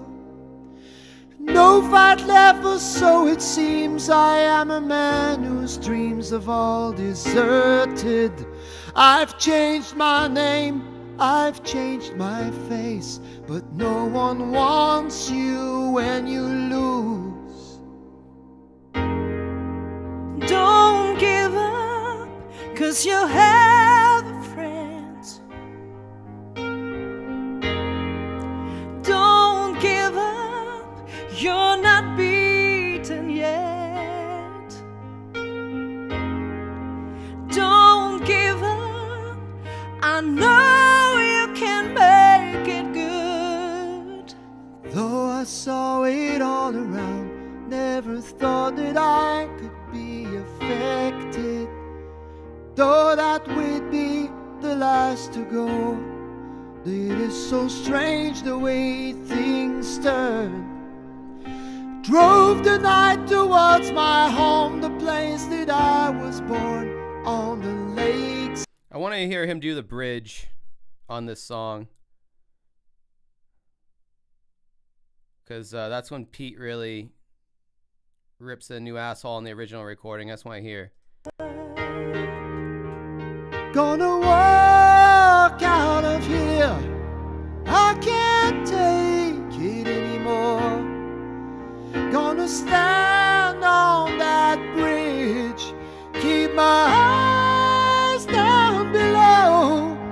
Whatever may come and whatever may go, that river's Those are some clean ass harmonies. Didn't quite have the same power as Pete, but whatever, man. Closest Phil Collins guy you're gonna get if you want Phil Collins guy. Yeah, and the ability for him to so easily kind of be able to do a serviceable Peter Gabriel and a very serviceable Phil Collins, like, I don't know, I was just really impressed. His dude's only got like almost like 6,000 subs on his channel, so he's not like this big 200,000 subscriber guy. So yeah, I don't know, I thought it was interesting. I should probably put his name in the chat or something. Give him some love. Martin Levesque. If you want to, you know, do any further viewing on your own. All right, guys, the next movie, should we watch the Left Behind series with Kirk Cameron about the rapture, the final days, according to the chapter of Revelation? Is that the next thing we need to watch? Yeah, exactly. He's not like Josh with nearly 20,000. Exactly. Thank you for recognizing my place as a big shot. I'm appreciative of you for doing that. I'm glad that somebody finally realizes how much of a big fucking deal I am. God damn it. God. Dodus Band forever, dude. If I was a chick, I'd fucking lube my pussy up, stretch it out, and just let Josh Dodus stick his whole entire ass bald head in that shit. And now the possums are raging underneath my bathtub after I said that.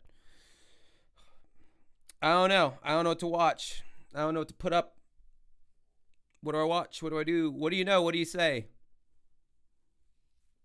I'm kind of over Bands on the Run right now. I don't know. I don't really want to watch any more of that 240p early 2000s garbage.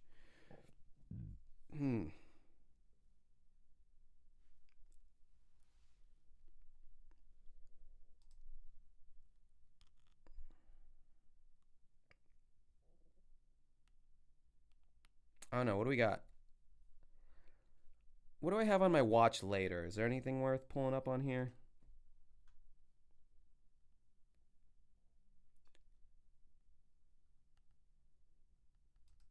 Let's watch a documentary about the Westboro Baptist Church.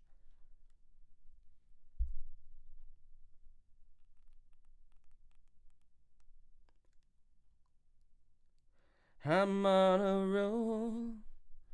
I'm on a roll. This time I feel my luck could change. Oh, this is entertaining. I like this. I've watched this several times when I was drunk, and it's apropos to watch whilst drinking. It's a fucking, you'll know, it's gotta be 70s or early 80s when this came out. It's like a referendum on the drunkards of the world. It's great. It's like I don't know what you would call it, but it's very entertaining. I'll be right back. I gotta pee. And take a hit, take a shit, that'll spit on your tit. Yeah, yeah.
All right, everybody. All right, I'm being serious now. Everybody shut the fuck up and listen up. Everybody shut the fuck up. I got something to say. Who in here has a wife that you would let me go out on a date with?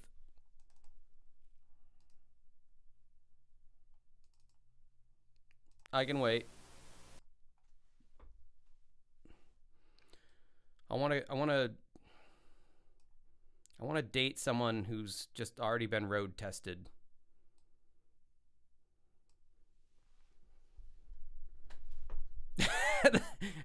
Pretty much as soon as I said that, the chat dropped to 77 people.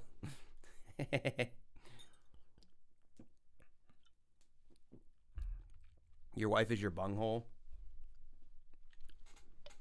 Well, I certainly don't want to penetrate your wife then. Kidding. Of course I do. BioWar, you won't let me date your wife? All right. All right, well, let's watch this entertaining shit. If you're drinking, especially, or have any relationship to alcohol at any point, which is everyone here, you ought to find this entertaining.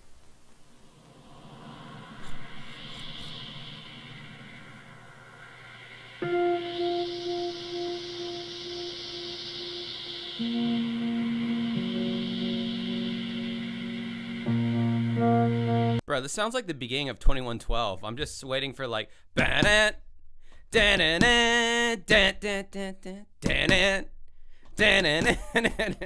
like waiting for like the intro of 2112 to start.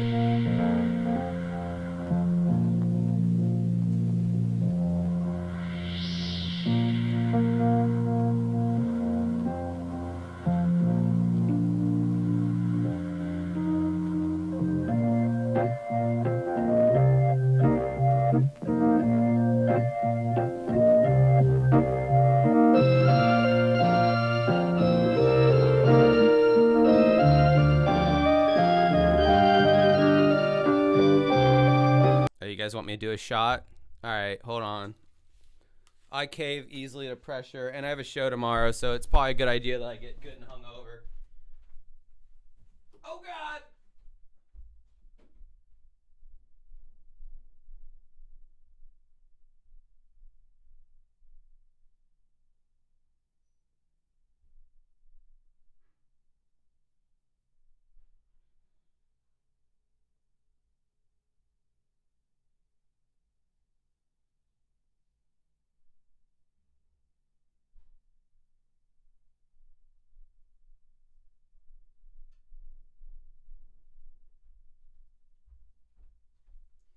I may have at one point been gay. Oh shit.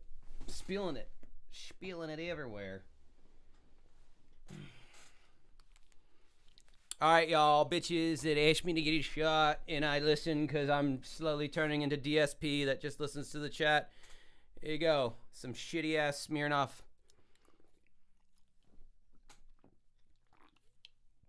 Oh, it never gets any tastier. All right.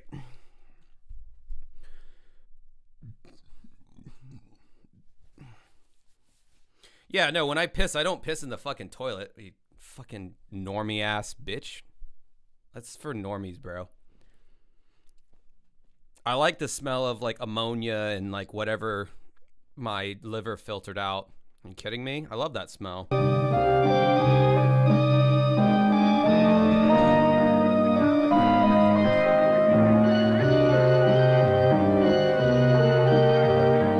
Oh yeah, these are all supposed to be like the drunks in hell who are just the slovenly whack pack, but they're gonna get to the meat and potatoes here soon enough. You just wait. This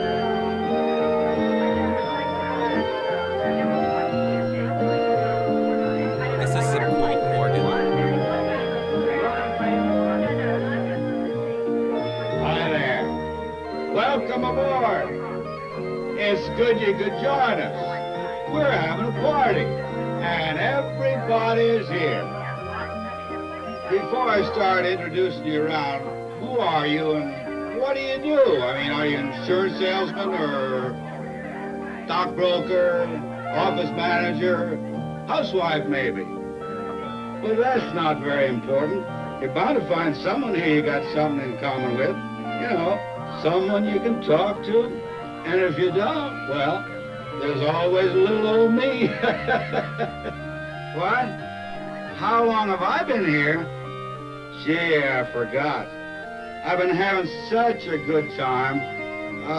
For so long, I haven't even looked at the calendar. You know, one thing you'll notice after you've been here a little while, everything is sort of slow and easy. You kind of solve all your problems. Yes. All the pain and care of the outside world just sort of slither away like magic. Yes. Now, I'll tell you something. I'm going to let you in on a little secret on how we do this. Now, it isn't easy. It takes time. Sometimes years and years. But we have worked together to construct a world of our own. I want to know about this world. Tell me more. Now, there are some people. Wet blankets. Spoil sport. The black guy's high on weed. That's why he's not drinking. Who tell us it's an artificial world. Well, so what? It's real. Well, hold on. He said something about spoil sports, telling you it's, you know, yeah. I want the back of the room to hear this. It takes time. Sometimes years and years. But we have worked together to construct a world of our own. Now, there are some people. Wet blankets. Spoil sports. Who tell us it's an artificial world. Well, so what? So what? It's real enough for us, isn't it? Real enough Am for I us. wrong? Right. But you know, I'm talking too much. May I procure for you a little picayune diminutive libation cup? What do you have? A picayune libation cup. That is the whitest fucking way to say a shot glass that I've ever heard in my entire life. And because I am so white, I understood exactly what he was saying.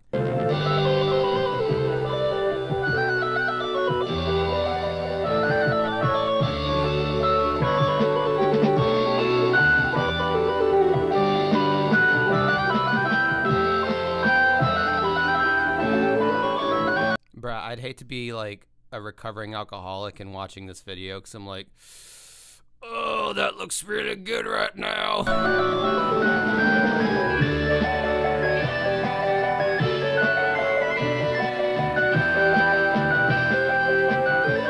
Ours is a drinking society. Nearly 70% of American adults drink regularly, and for the most part without problems. However, within our drinking population are 9 million people who have crossed over the line. 9 million for whom drinking is no longer a pleasure. 9 million who have spent too long at the fair. Who have bought themselves a ticket for a ride on an endless nightmare. Endless nightmare? Synthetic pleasure dome? I could see the two being two sides of the same coin. I could see the endless nightmare being a part of it. Yeah, sure, fair enough.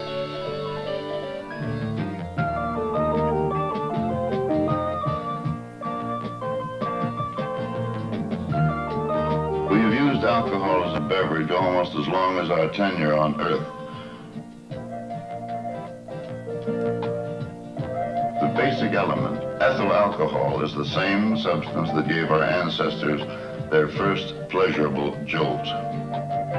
Ethyl alcohol is the first substance that gave our ancestors their first pleasurable jolt. Isn't that some crazy shit? Ethyl alcohol is a drug. It causes progressive paralysis of the central nervous system, just as an anesthetic puts us to sleep for an operation. However, as early man discovered, alcohol taken in carefully administered doses produces a pleasurable sensation, a relaxation of tensions, a mild euphoria. Yes, Rick Wakeman provided the soundtrack to this entire thing. That's a keen observer there. Yeah, in between ELP projects, he was like, yeah, I'll do some on there. What was I going to say about this? The audio on this is the equivalent to the modern, like, shitty YouTube documentary where, like, there's just too much room sound. Like they're using the onboard microphone on the camera. This is like the 1970s, I'm gonna say. I'm thinking 1970s. This is the 1970s. I mean, the production's really good for the time, but the announcer, like how they mic'd him or whatever, is like the equivalent of the YouTuber who's like way far away from the mic, and it's like, so back in the day, our ancestors got our, that echoey room thing going on. Anyway. Socrates commented that wine moistens the soul, lulls our griefs to sleep, and wakens kindly feelings. Today, nearly 100 million Americans regularly confirm the accuracy of his observations.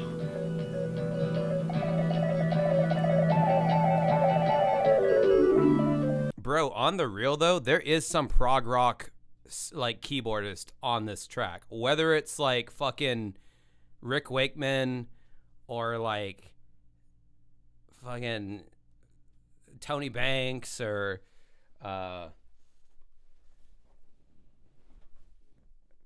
was it who was the guy from Yes? I'm getting Yes and Emerson, Lake and Palmer confused. Rick Wakeman was Yes. Was it? Carl Palmer? Anyway, there was some prog keyboardist doing this fucking soundtrack. That shit was hot back in the 70s, apparently. I wish that would come back. It makes me feel confident, and this makes me feel good. It makes me feel freer. Bruh, it's fucking trippy to watch people who look like my fucking grandma who died in 2015. That's probably what she looked like when she was young, because that fucking hairstyle. This is something I learned about old people. Whatever style they dressed as, like when they stopped getting pussy or dick, is the style that they just adhered to forever. So this bitch is dead.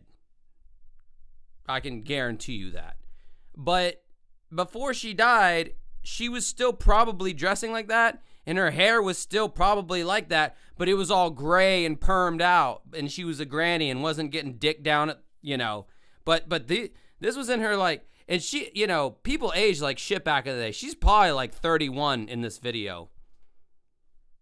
That's an interesting observation. Less inhibited. We have very, very few people. So basically, everyone in this chat, this is like your grandparents, like when they were in their like 30s and 40s right now. Like, so you're hearing like the real tip from like your grandpeoples who probably dead by now. If you're the demo of my audience, which is 25 to 45, your grandparents are probably dead. Maybe they're still alive, but whatever. Come in and get intoxicated. Families go out to restaurants for dinner, and the parents will have a drink while the children will have a Coke. And it most likely is prevalent throughout the country. As a businessman, I have many situations during the day that make me extremely tense, and it's difficult for me to wind down when I leave the office. But if I can go to a place like the Man of Leisure Bar or another tavern where I can relax and just have a cocktail, it makes me feel so much better, and I don't keep those anxieties in me. It's so funny to hear the same justifications that I use to this day when it comes to drinking. It's so funny to hear these same exact sentiments being echoed 60 years ago. Like the same goddamn reasons. It's like, man, we really are just like all wired the same way throughout time, and alcohol has been there pretty much the whole time, and it's just like all alcoholics are the same. Maybe that's why the big book it rings true. It's like the fucking Bible. It's the everlasting book of, because like alcoholics always, it may look like a new color car or it's a different style, but at the end of the day, it's the same thing. We trying to overcome our demons. We out there. But it's funny hearing old people say this same shit, because I don't know. This shit reminds me of like my grandparents' time, and it's like, it's funny hearing them say the shit that I'm saying now. I don't know. This is After Hours, Josh. If you guys didn't already know, where things get a little loose, they get a little extreme, they get a little out there. Not using, stop, I hate that word cope. Stop using that shit. I'm not coping with shit. Oh yeah, no, I am coping with shit. Cheers, bitches. Bro, I had like a mental breakdown on Thursday. Anyway. And especially around females. If they're ill at ease, a drink relaxes them and it makes them feel like that they can converse better. They even become better looking sometimes. And I guess maybe sometimes they do. For this cocktail hour gives them a chance to get out and to release some of this frustration and to change their atmosphere and to possibly relax a little in the course of their day's work. You know, there's nothing wrong in drinking in moderation and taking a couple drinks just to enjoy the surroundings that you're in is perfectly all right. You can go to the pro shop, have a drink, go out and play a round of golf, come back and have another drink. So many more people have so much more free time today than they've enjoyed in any other time in their past, and they have more money to spend on leisure time activities, and having a beer is part of having a good time.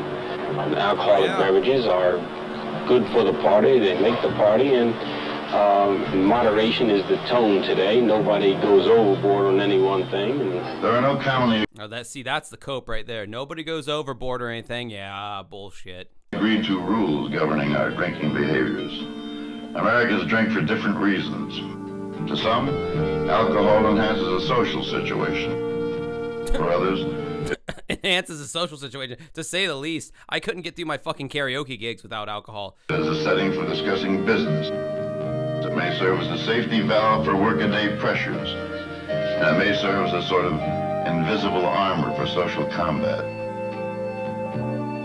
However, in many ethnic quarters where the old world social order is still preserved, where custom and ritual remain deeply rooted in family life, drinking attitudes are surprisingly consistent. The ground rules are spelled out and absolutely clear to everyone.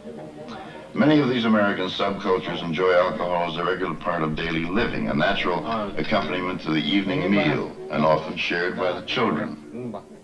For some, it is part of the religious experience, a ceremonial ritual intertwined with powerful moral sentiments.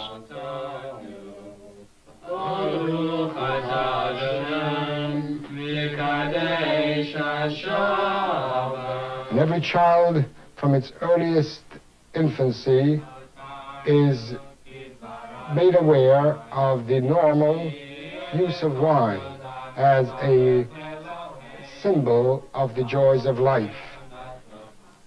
Never in our tradition has wine been regarded as an evil in itself. Ja, der ist Jude. Sie trinkt Alkohol für seine Judezeuge. It is only its use in excess that is condemned. And likewise, the denial or self-denial altogether of the use of wine is also frowned upon in our tradition. As different as these American subcultures are, they share one common characteristic. Bro, can I just point out, like, the dude doing the voiceover sounds like he is, like, slurring his speech a little bit, like, more than me, because, like, I'm not slurring my speech at all yet. But this guy's like, in America, there's traditions for drinking wine, and there's some subcultures, it's fun. Like, this dude sounds like he's slurring his speech. Like, he's... This dude, like, sounds like he's a little fucking more than buzzed. And their attitude towards alcohol. There are strong social controls governing its use. There is no confusion as to acceptable or unacceptable drinking behavior. Within these drinking groups, the incidence of alcoholism or excessive drinking behaviors is virtually non-existent.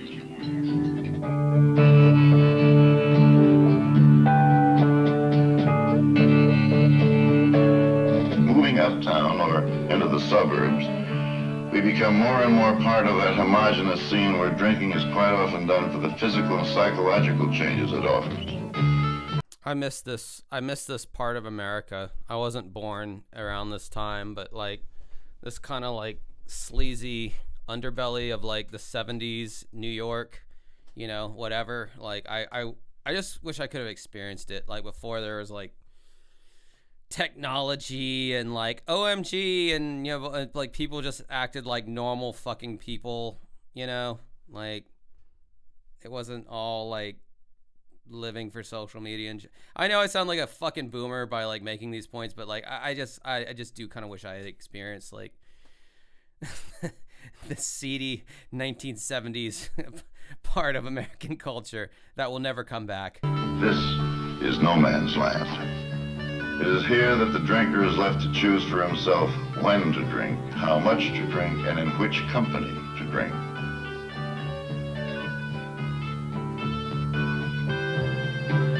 And statistically, this is dangerous territory.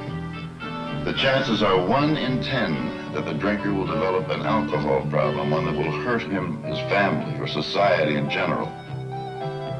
Every tavern and neighborhood bar offers a drinking situation with its own unique set of rules. Oh my God, the music of this time too. Great point, Mono Grinded. God, the fucking concerts you could have went to. Jesus Christ. Here, a drinker can seek his own level, maintain a satisfying relationship, enjoy a certain prestige, and even adopt someone else's culture.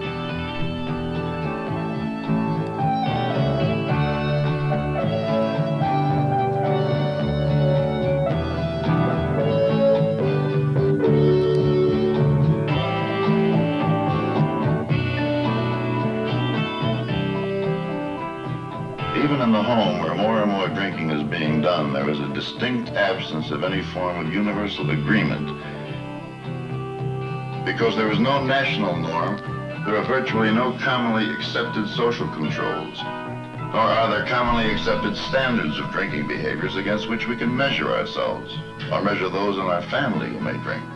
In fact, all forms of drinking behaviors, routines, and habits, including outright drunkenness, can be accepted by some groups, somewhere, at some time. Thus, the drinking American, with no standards to follow, moves through a series of drinking situations with almost chameleon-like adaptability. Bro, I feel like my mom was like in her teenage years when this video came out, like, holy shit, this fucking thing looks old. He may feel that it sets a bad example to drink at his own dinner table at home, but thinks nothing of tossing down 3 or 4 stiff ones at a business luncheon.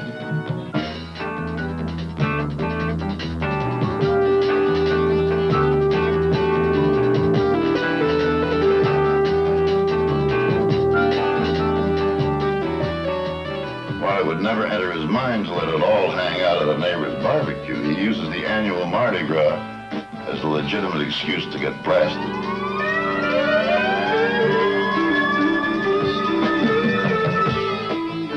Bro, I feel like this is like a fucking like Emerson, Lake and Palmer B-side track. This is like prog as fuck, these keyboards. Like, why can't they acknowledge like that at least? Like, progressive rock is also a really good genre of music, and we hired Rick Wakeman to provide the keyboard soundtrack to this entire thing. Excuse me, I need a wastebasket right near me. I'm gonna just... Oh, sorry, I've got a cold. Anyway. All of this, whether it's pagan revelry or Lenten penitence, we seem to confuse our feelings and attitudes toward both the beneficial as well as the evil properties attributed to alcohol.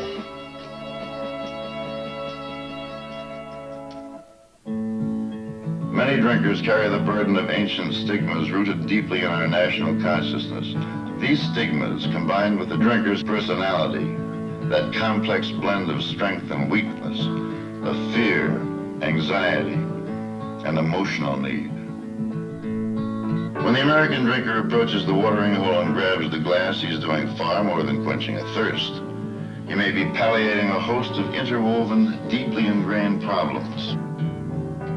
This in itself may not necessarily direct his path to eventual alcoholism, but without some form of nationally accepted guideline, it becomes easier and easier to slip into a harmful drinking pattern. a pattern actually encouraged by certain drinking groups. And 9 million of us have already done so.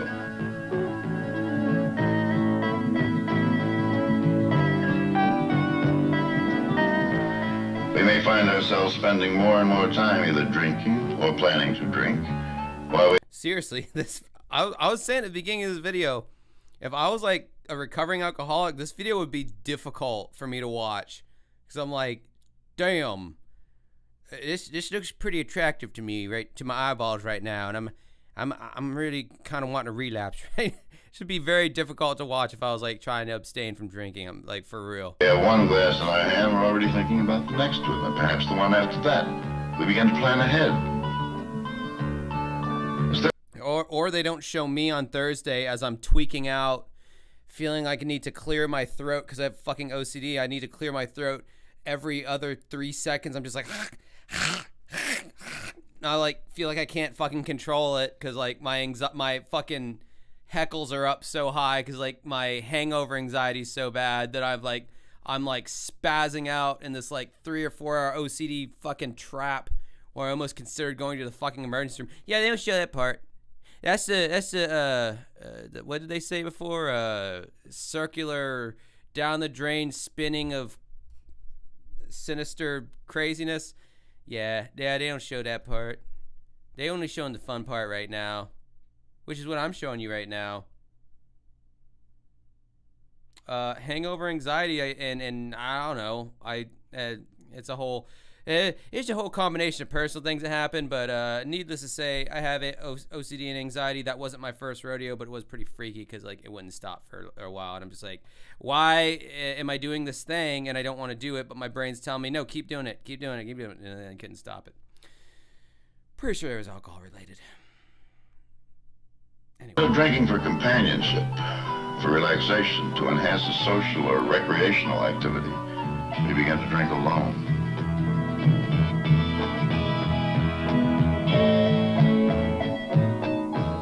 And intensifying the problem for the vulnerable drinker is a gradual psychological dependency and physical addiction to the drug. Eventually it shows up on the job, whether in the carpeted boardroom or on the concrete floor of the assembly line. With growing frequency, more and more time cards are not being punched. Journalists have described this loss to industry as the $1 billion hangover. Actually, it's a $2 billion hangover. When the 70s began, American industry was losing 40 million workdays a year because of alcoholic employees. And in addition to absenteeism, there were increasing accidents and sloppy work, both attributed to the same cause. Alcohol costs the country at large a lot more than it costs industry. A total of $15 billion a year goes down the drain when you begin tallying up the carnage of the highways, the broken homes, the displaced children, the senseless fights, and the even more senseless murders. What's the problem? You say his husband is an alcoholic and he was attempting suicide this morning. He was removed to Bellevue Hospital. He's now escaped and he's back at the residence. All right.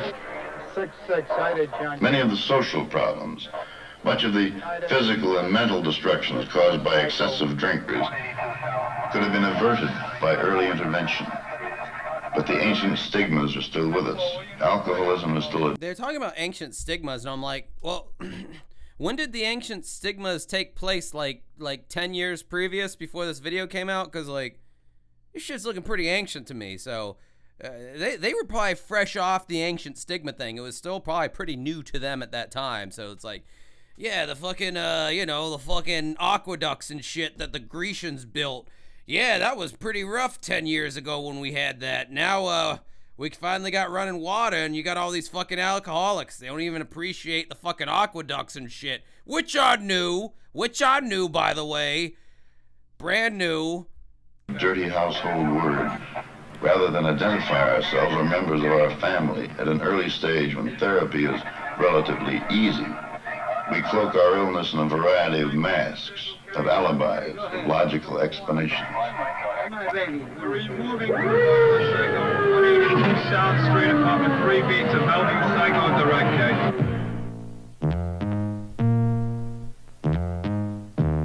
we're gonna take a look at the Mona Lisa. It was only painted a few years ago. And this person was clearly intoxicated because she's smiling, but like nobody knows why. It's brand new, so we can't judge it, but we'll let history figure out what's going on.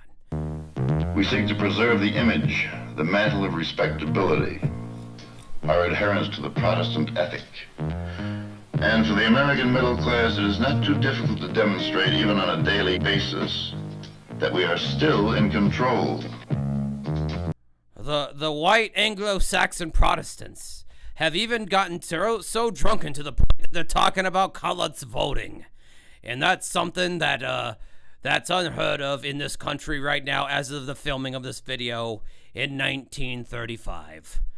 Pirate ships were a thing of 5 years ago. We don't gotta worry about that, and Americans are handling this by drinking more because they've got anxiety about it.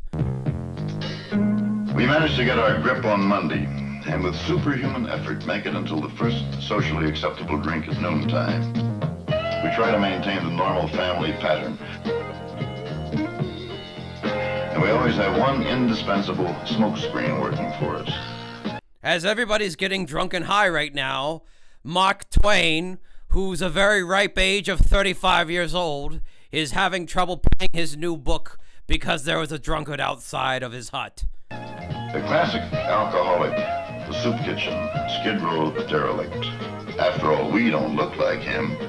We're well-dressed, clean-shaven, and knocking down an impressive salary. The only problem with this rationale is that the Skid Row derelict comprises a very small 3 to 5% of the alcoholic population. He is the tip of the iceberg. There's wonderful power in the blood. There is power, wonder-working power in the blood of the Lamb. There. Oh, sorry. Yeah, we totally sang that fucking song in my Southern Baptist church growing up. I don't know why I'm starting to talk like Chip Chipperton. The drunker I get, the more I start talking like Chip Chipperton. God, this video's fucking older than your grandmother's cunt. The other 95% of the iceberg is made up of people pretty much like ourselves, who spend an undue amount of energy convincing everyone around them that they don't have a drinking problem. This means going to work no matter how badly we feel. This is particularly... Oh God, going to work no matter how badly we feel. That's every fucking karaoke gig I've ever done. Particularly true among the upper middle class. It helps lessen the sense of guilt. As we find ourselves carrying out our theatrical deception, we often find that we're protected in a variety of ways by our spouses, our peers, our fellow workers, all the significant others in our lives. After all, it is difficult to confront an alcoholic person. It's much easier to go along with the deception.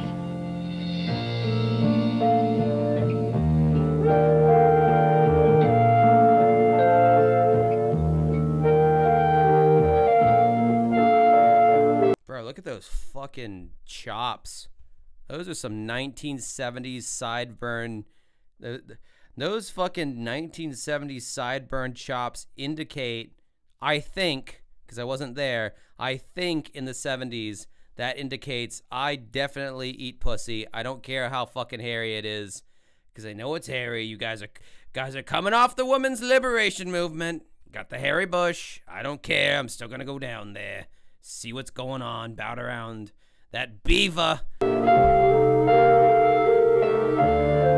Bro, right? That fucking booze carousel looks fucking dope.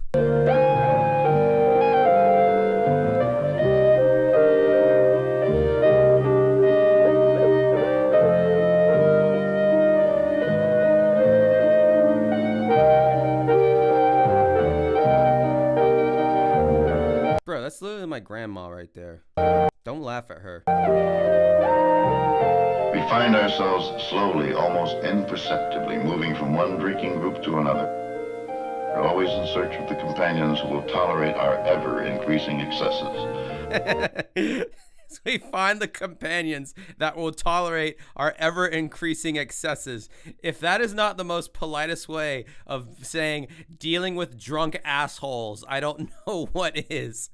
Man, the flowery language they had, the flowery euphemisms they had to describe just more straight to the point slang these days is hilarious to me. Jesus Christ. And then finally, the search ends. The ride is over.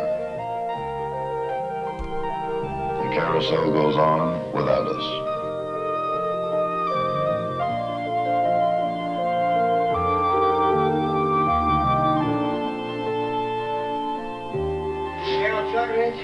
The real tragedy in the drinker's life is that little is done for him until he has finally lost all self-control, until he is a late-stage chronic alcoholic, and his behaviors can no longer be covered up or ignored by friends, employers, or family.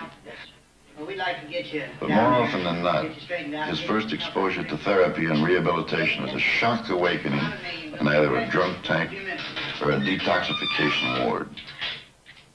Bro, how fucking scary do like these places? I don't know if this is like a medical center or if this is jail or whatever, but like these, like, I don't know, man, those 70s like hospitals and shit where they still had those like World War II era beds with like the gray walls and the shock therapy and lobotomies and shit. It's like, oh yeah, no, you're fine, son. Just come in here. We're going to take this little ice pick. It's a long needle. We're going to stick it through your eyeball here. Just tap it with a little hammer. We're going to cause a little bit of brain damage. It'll be fine. Like, this shit's like nightmare fuel to me. Like, I hate old-looking hospitals. Shit's scary. With a crunk tank. With that being said, I'm going to get me another beer and pee. I'll be right back. Touch my sack.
Oh, yeah. Good God.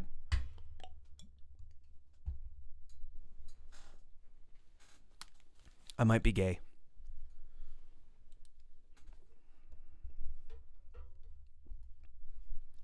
Josh pooping on the ground.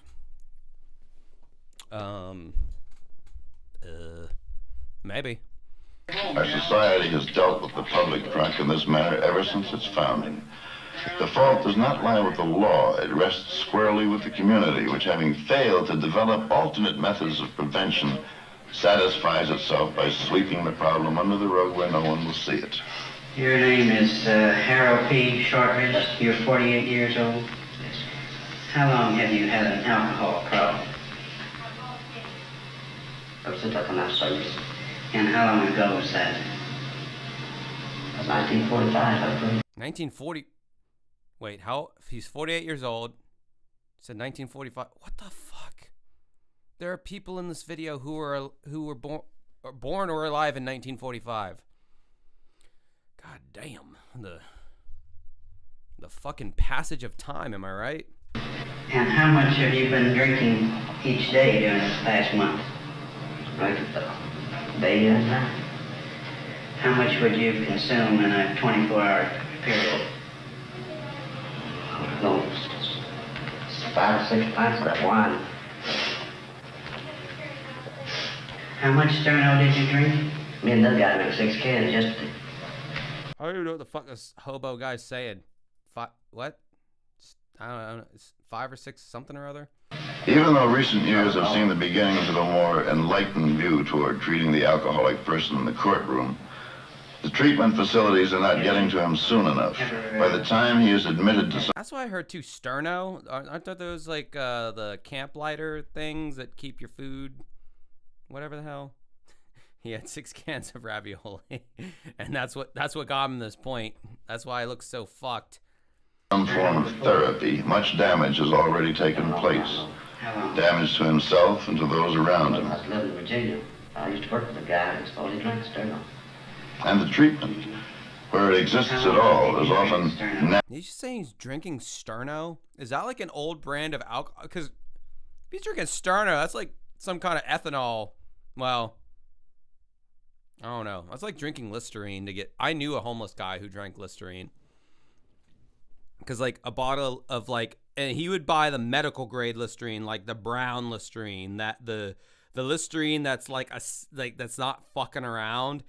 Bruh, he'd buy like a bottle of that and a bottle of Powerade, and he'd pour the Listerine in the Powerade.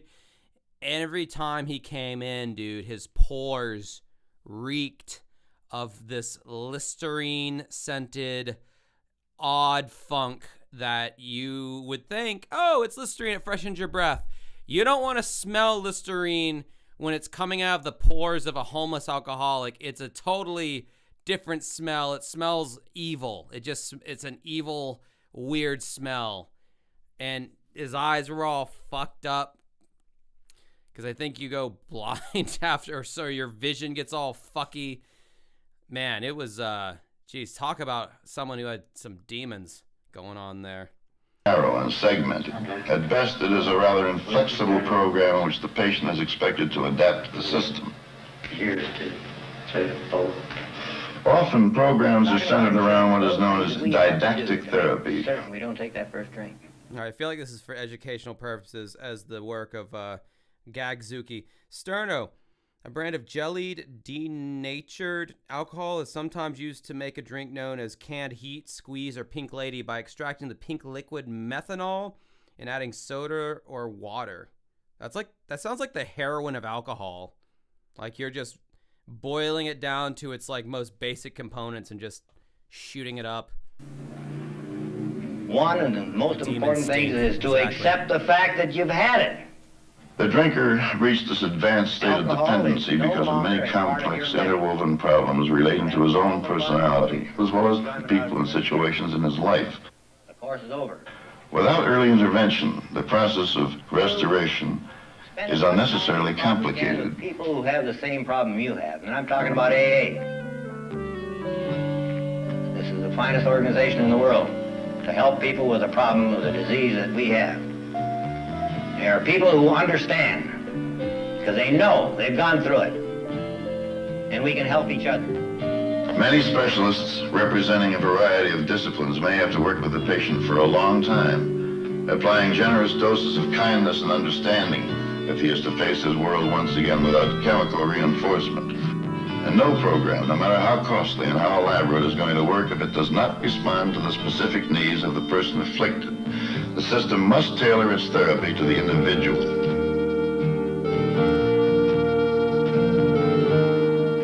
Successful programs often involve the family. Bro, seriously, if that comment, everyone was 57 back then, like, I swear to God. You looked like a kid, I think, back then, until like age like, I don't know, 17 or 18, and then you looked like you were like 30, and then by the time you hit age 30 you looked like you were like 47, and then by the time you hit age like 36 you looked 59. Like, that's like, people just age like garbage back. I don't know if it's fashion, I don't know if it's like it's gotta be how people like styled themselves, because like people just don't like really dress like that anymore. So like, yeah, I'm 36, but like I look like a fucking twink. So I have like colored hair and piercings and shit. That's gotta add some kind of youthful edge, you would think. I don't know, maybe 30 or 40 years from now, someone will watch some of my stupid live streams, which probably won't exist, but if they do, be like, oh man, that guy was 36, he looked like he was 60, because that's how my grandpa looked. I don't fucking know. It's all relative, maybe, I don't know. And the treatment approach.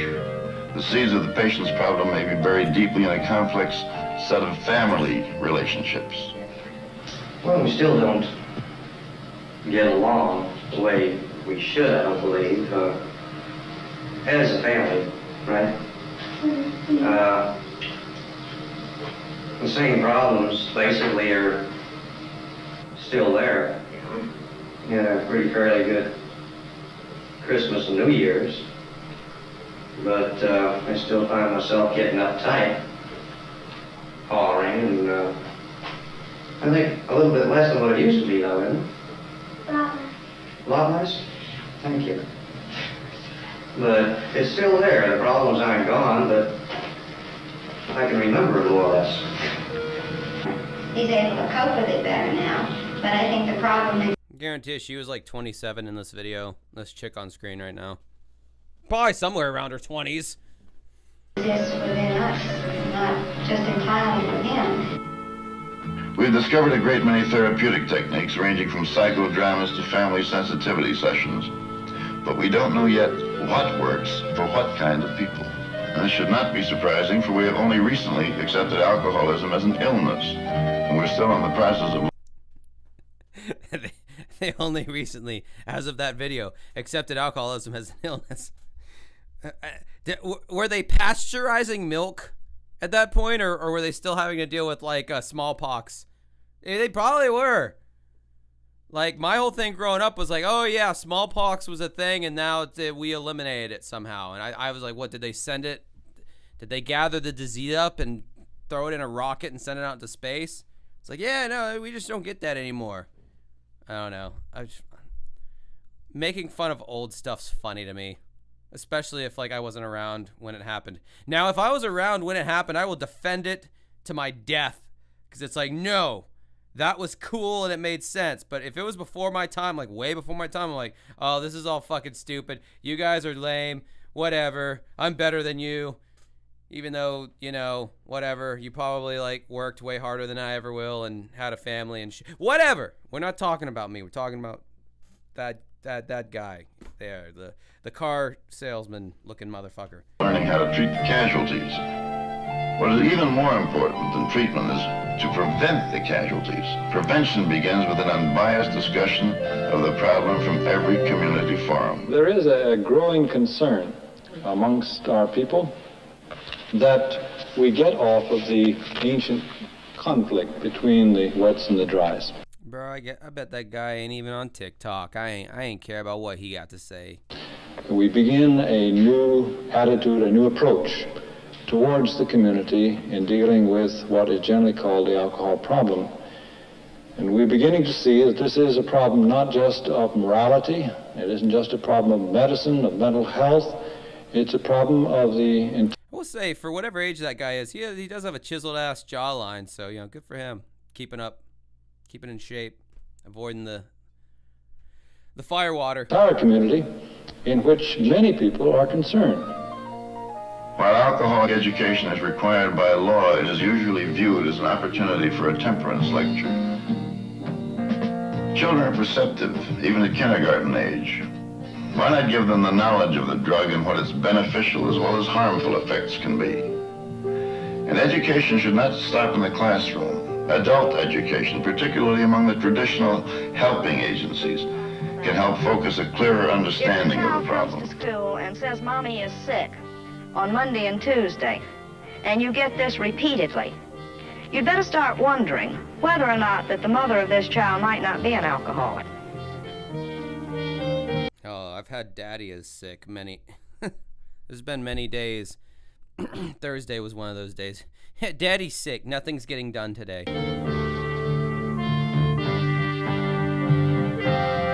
And finally, how about you? As a host, do you help your guests towards safer and saner drinking habits? Do you serve drinks, or do you forcibly push them? Do you respect the right of those who prefer to drink something else, something non-alcoholic? And do you assume full responsibility for anyone who had had too much of your booze?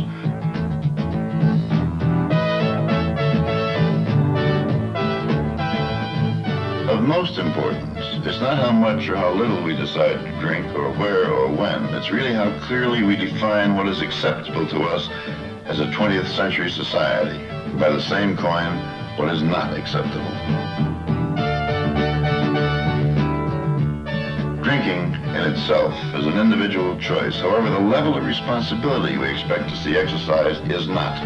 It is society's choice. The use of alcohol is as old as man's need to alter reality. Every age has seen its benefits as well as the harm that it can do. Alcohol in itself is not evil. Its use is not immoral. For 30,000 years, it has offered to man a degree of physical and psychological comfort, a sense of well-being. It has equally been available as a source for gradual psychological dependency and physical addiction. Alcohol is a drug. As we approach any drug, we must likewise view alcohol with a certain understanding and appreciation, a realistic appraisal of the chemical substance. From this understanding comes the basis to make sound decisions as to its use. It is the challenge of this age, with its unique stresses and psychological pitfalls, to thoroughly understand the potential of alcohol, for good as well as bad.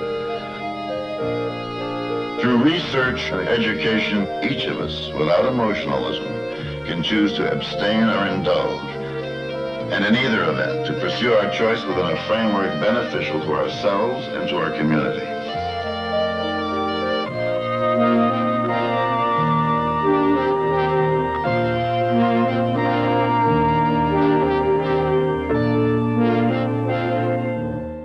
The shit that I make y'all sit through, that I know 100% fact you would have never watched on your own. It just kind of like makes me lol. Makes me lol a little bit.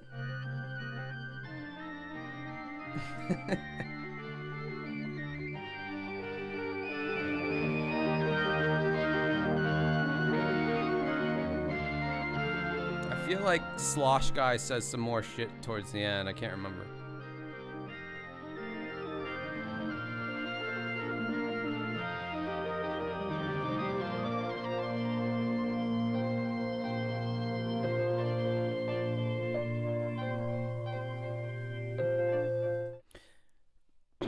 Well, like a stupid jackass, I unpacked the van last week because I thought like that was a responsible thing to do. Not realizing that within just a week's time, I had another show I had to do. So now I have to go repack the van because God knows I'm not going to feel like doing that shit tomorrow. So that's what I'm going to go do. So thanks for hanging out. Thanks for another wonderful Friday night. I hope that alcohol video made everyone feel convicted by the Holy Spirit. And you'll quit your sinful ways and turn your life around.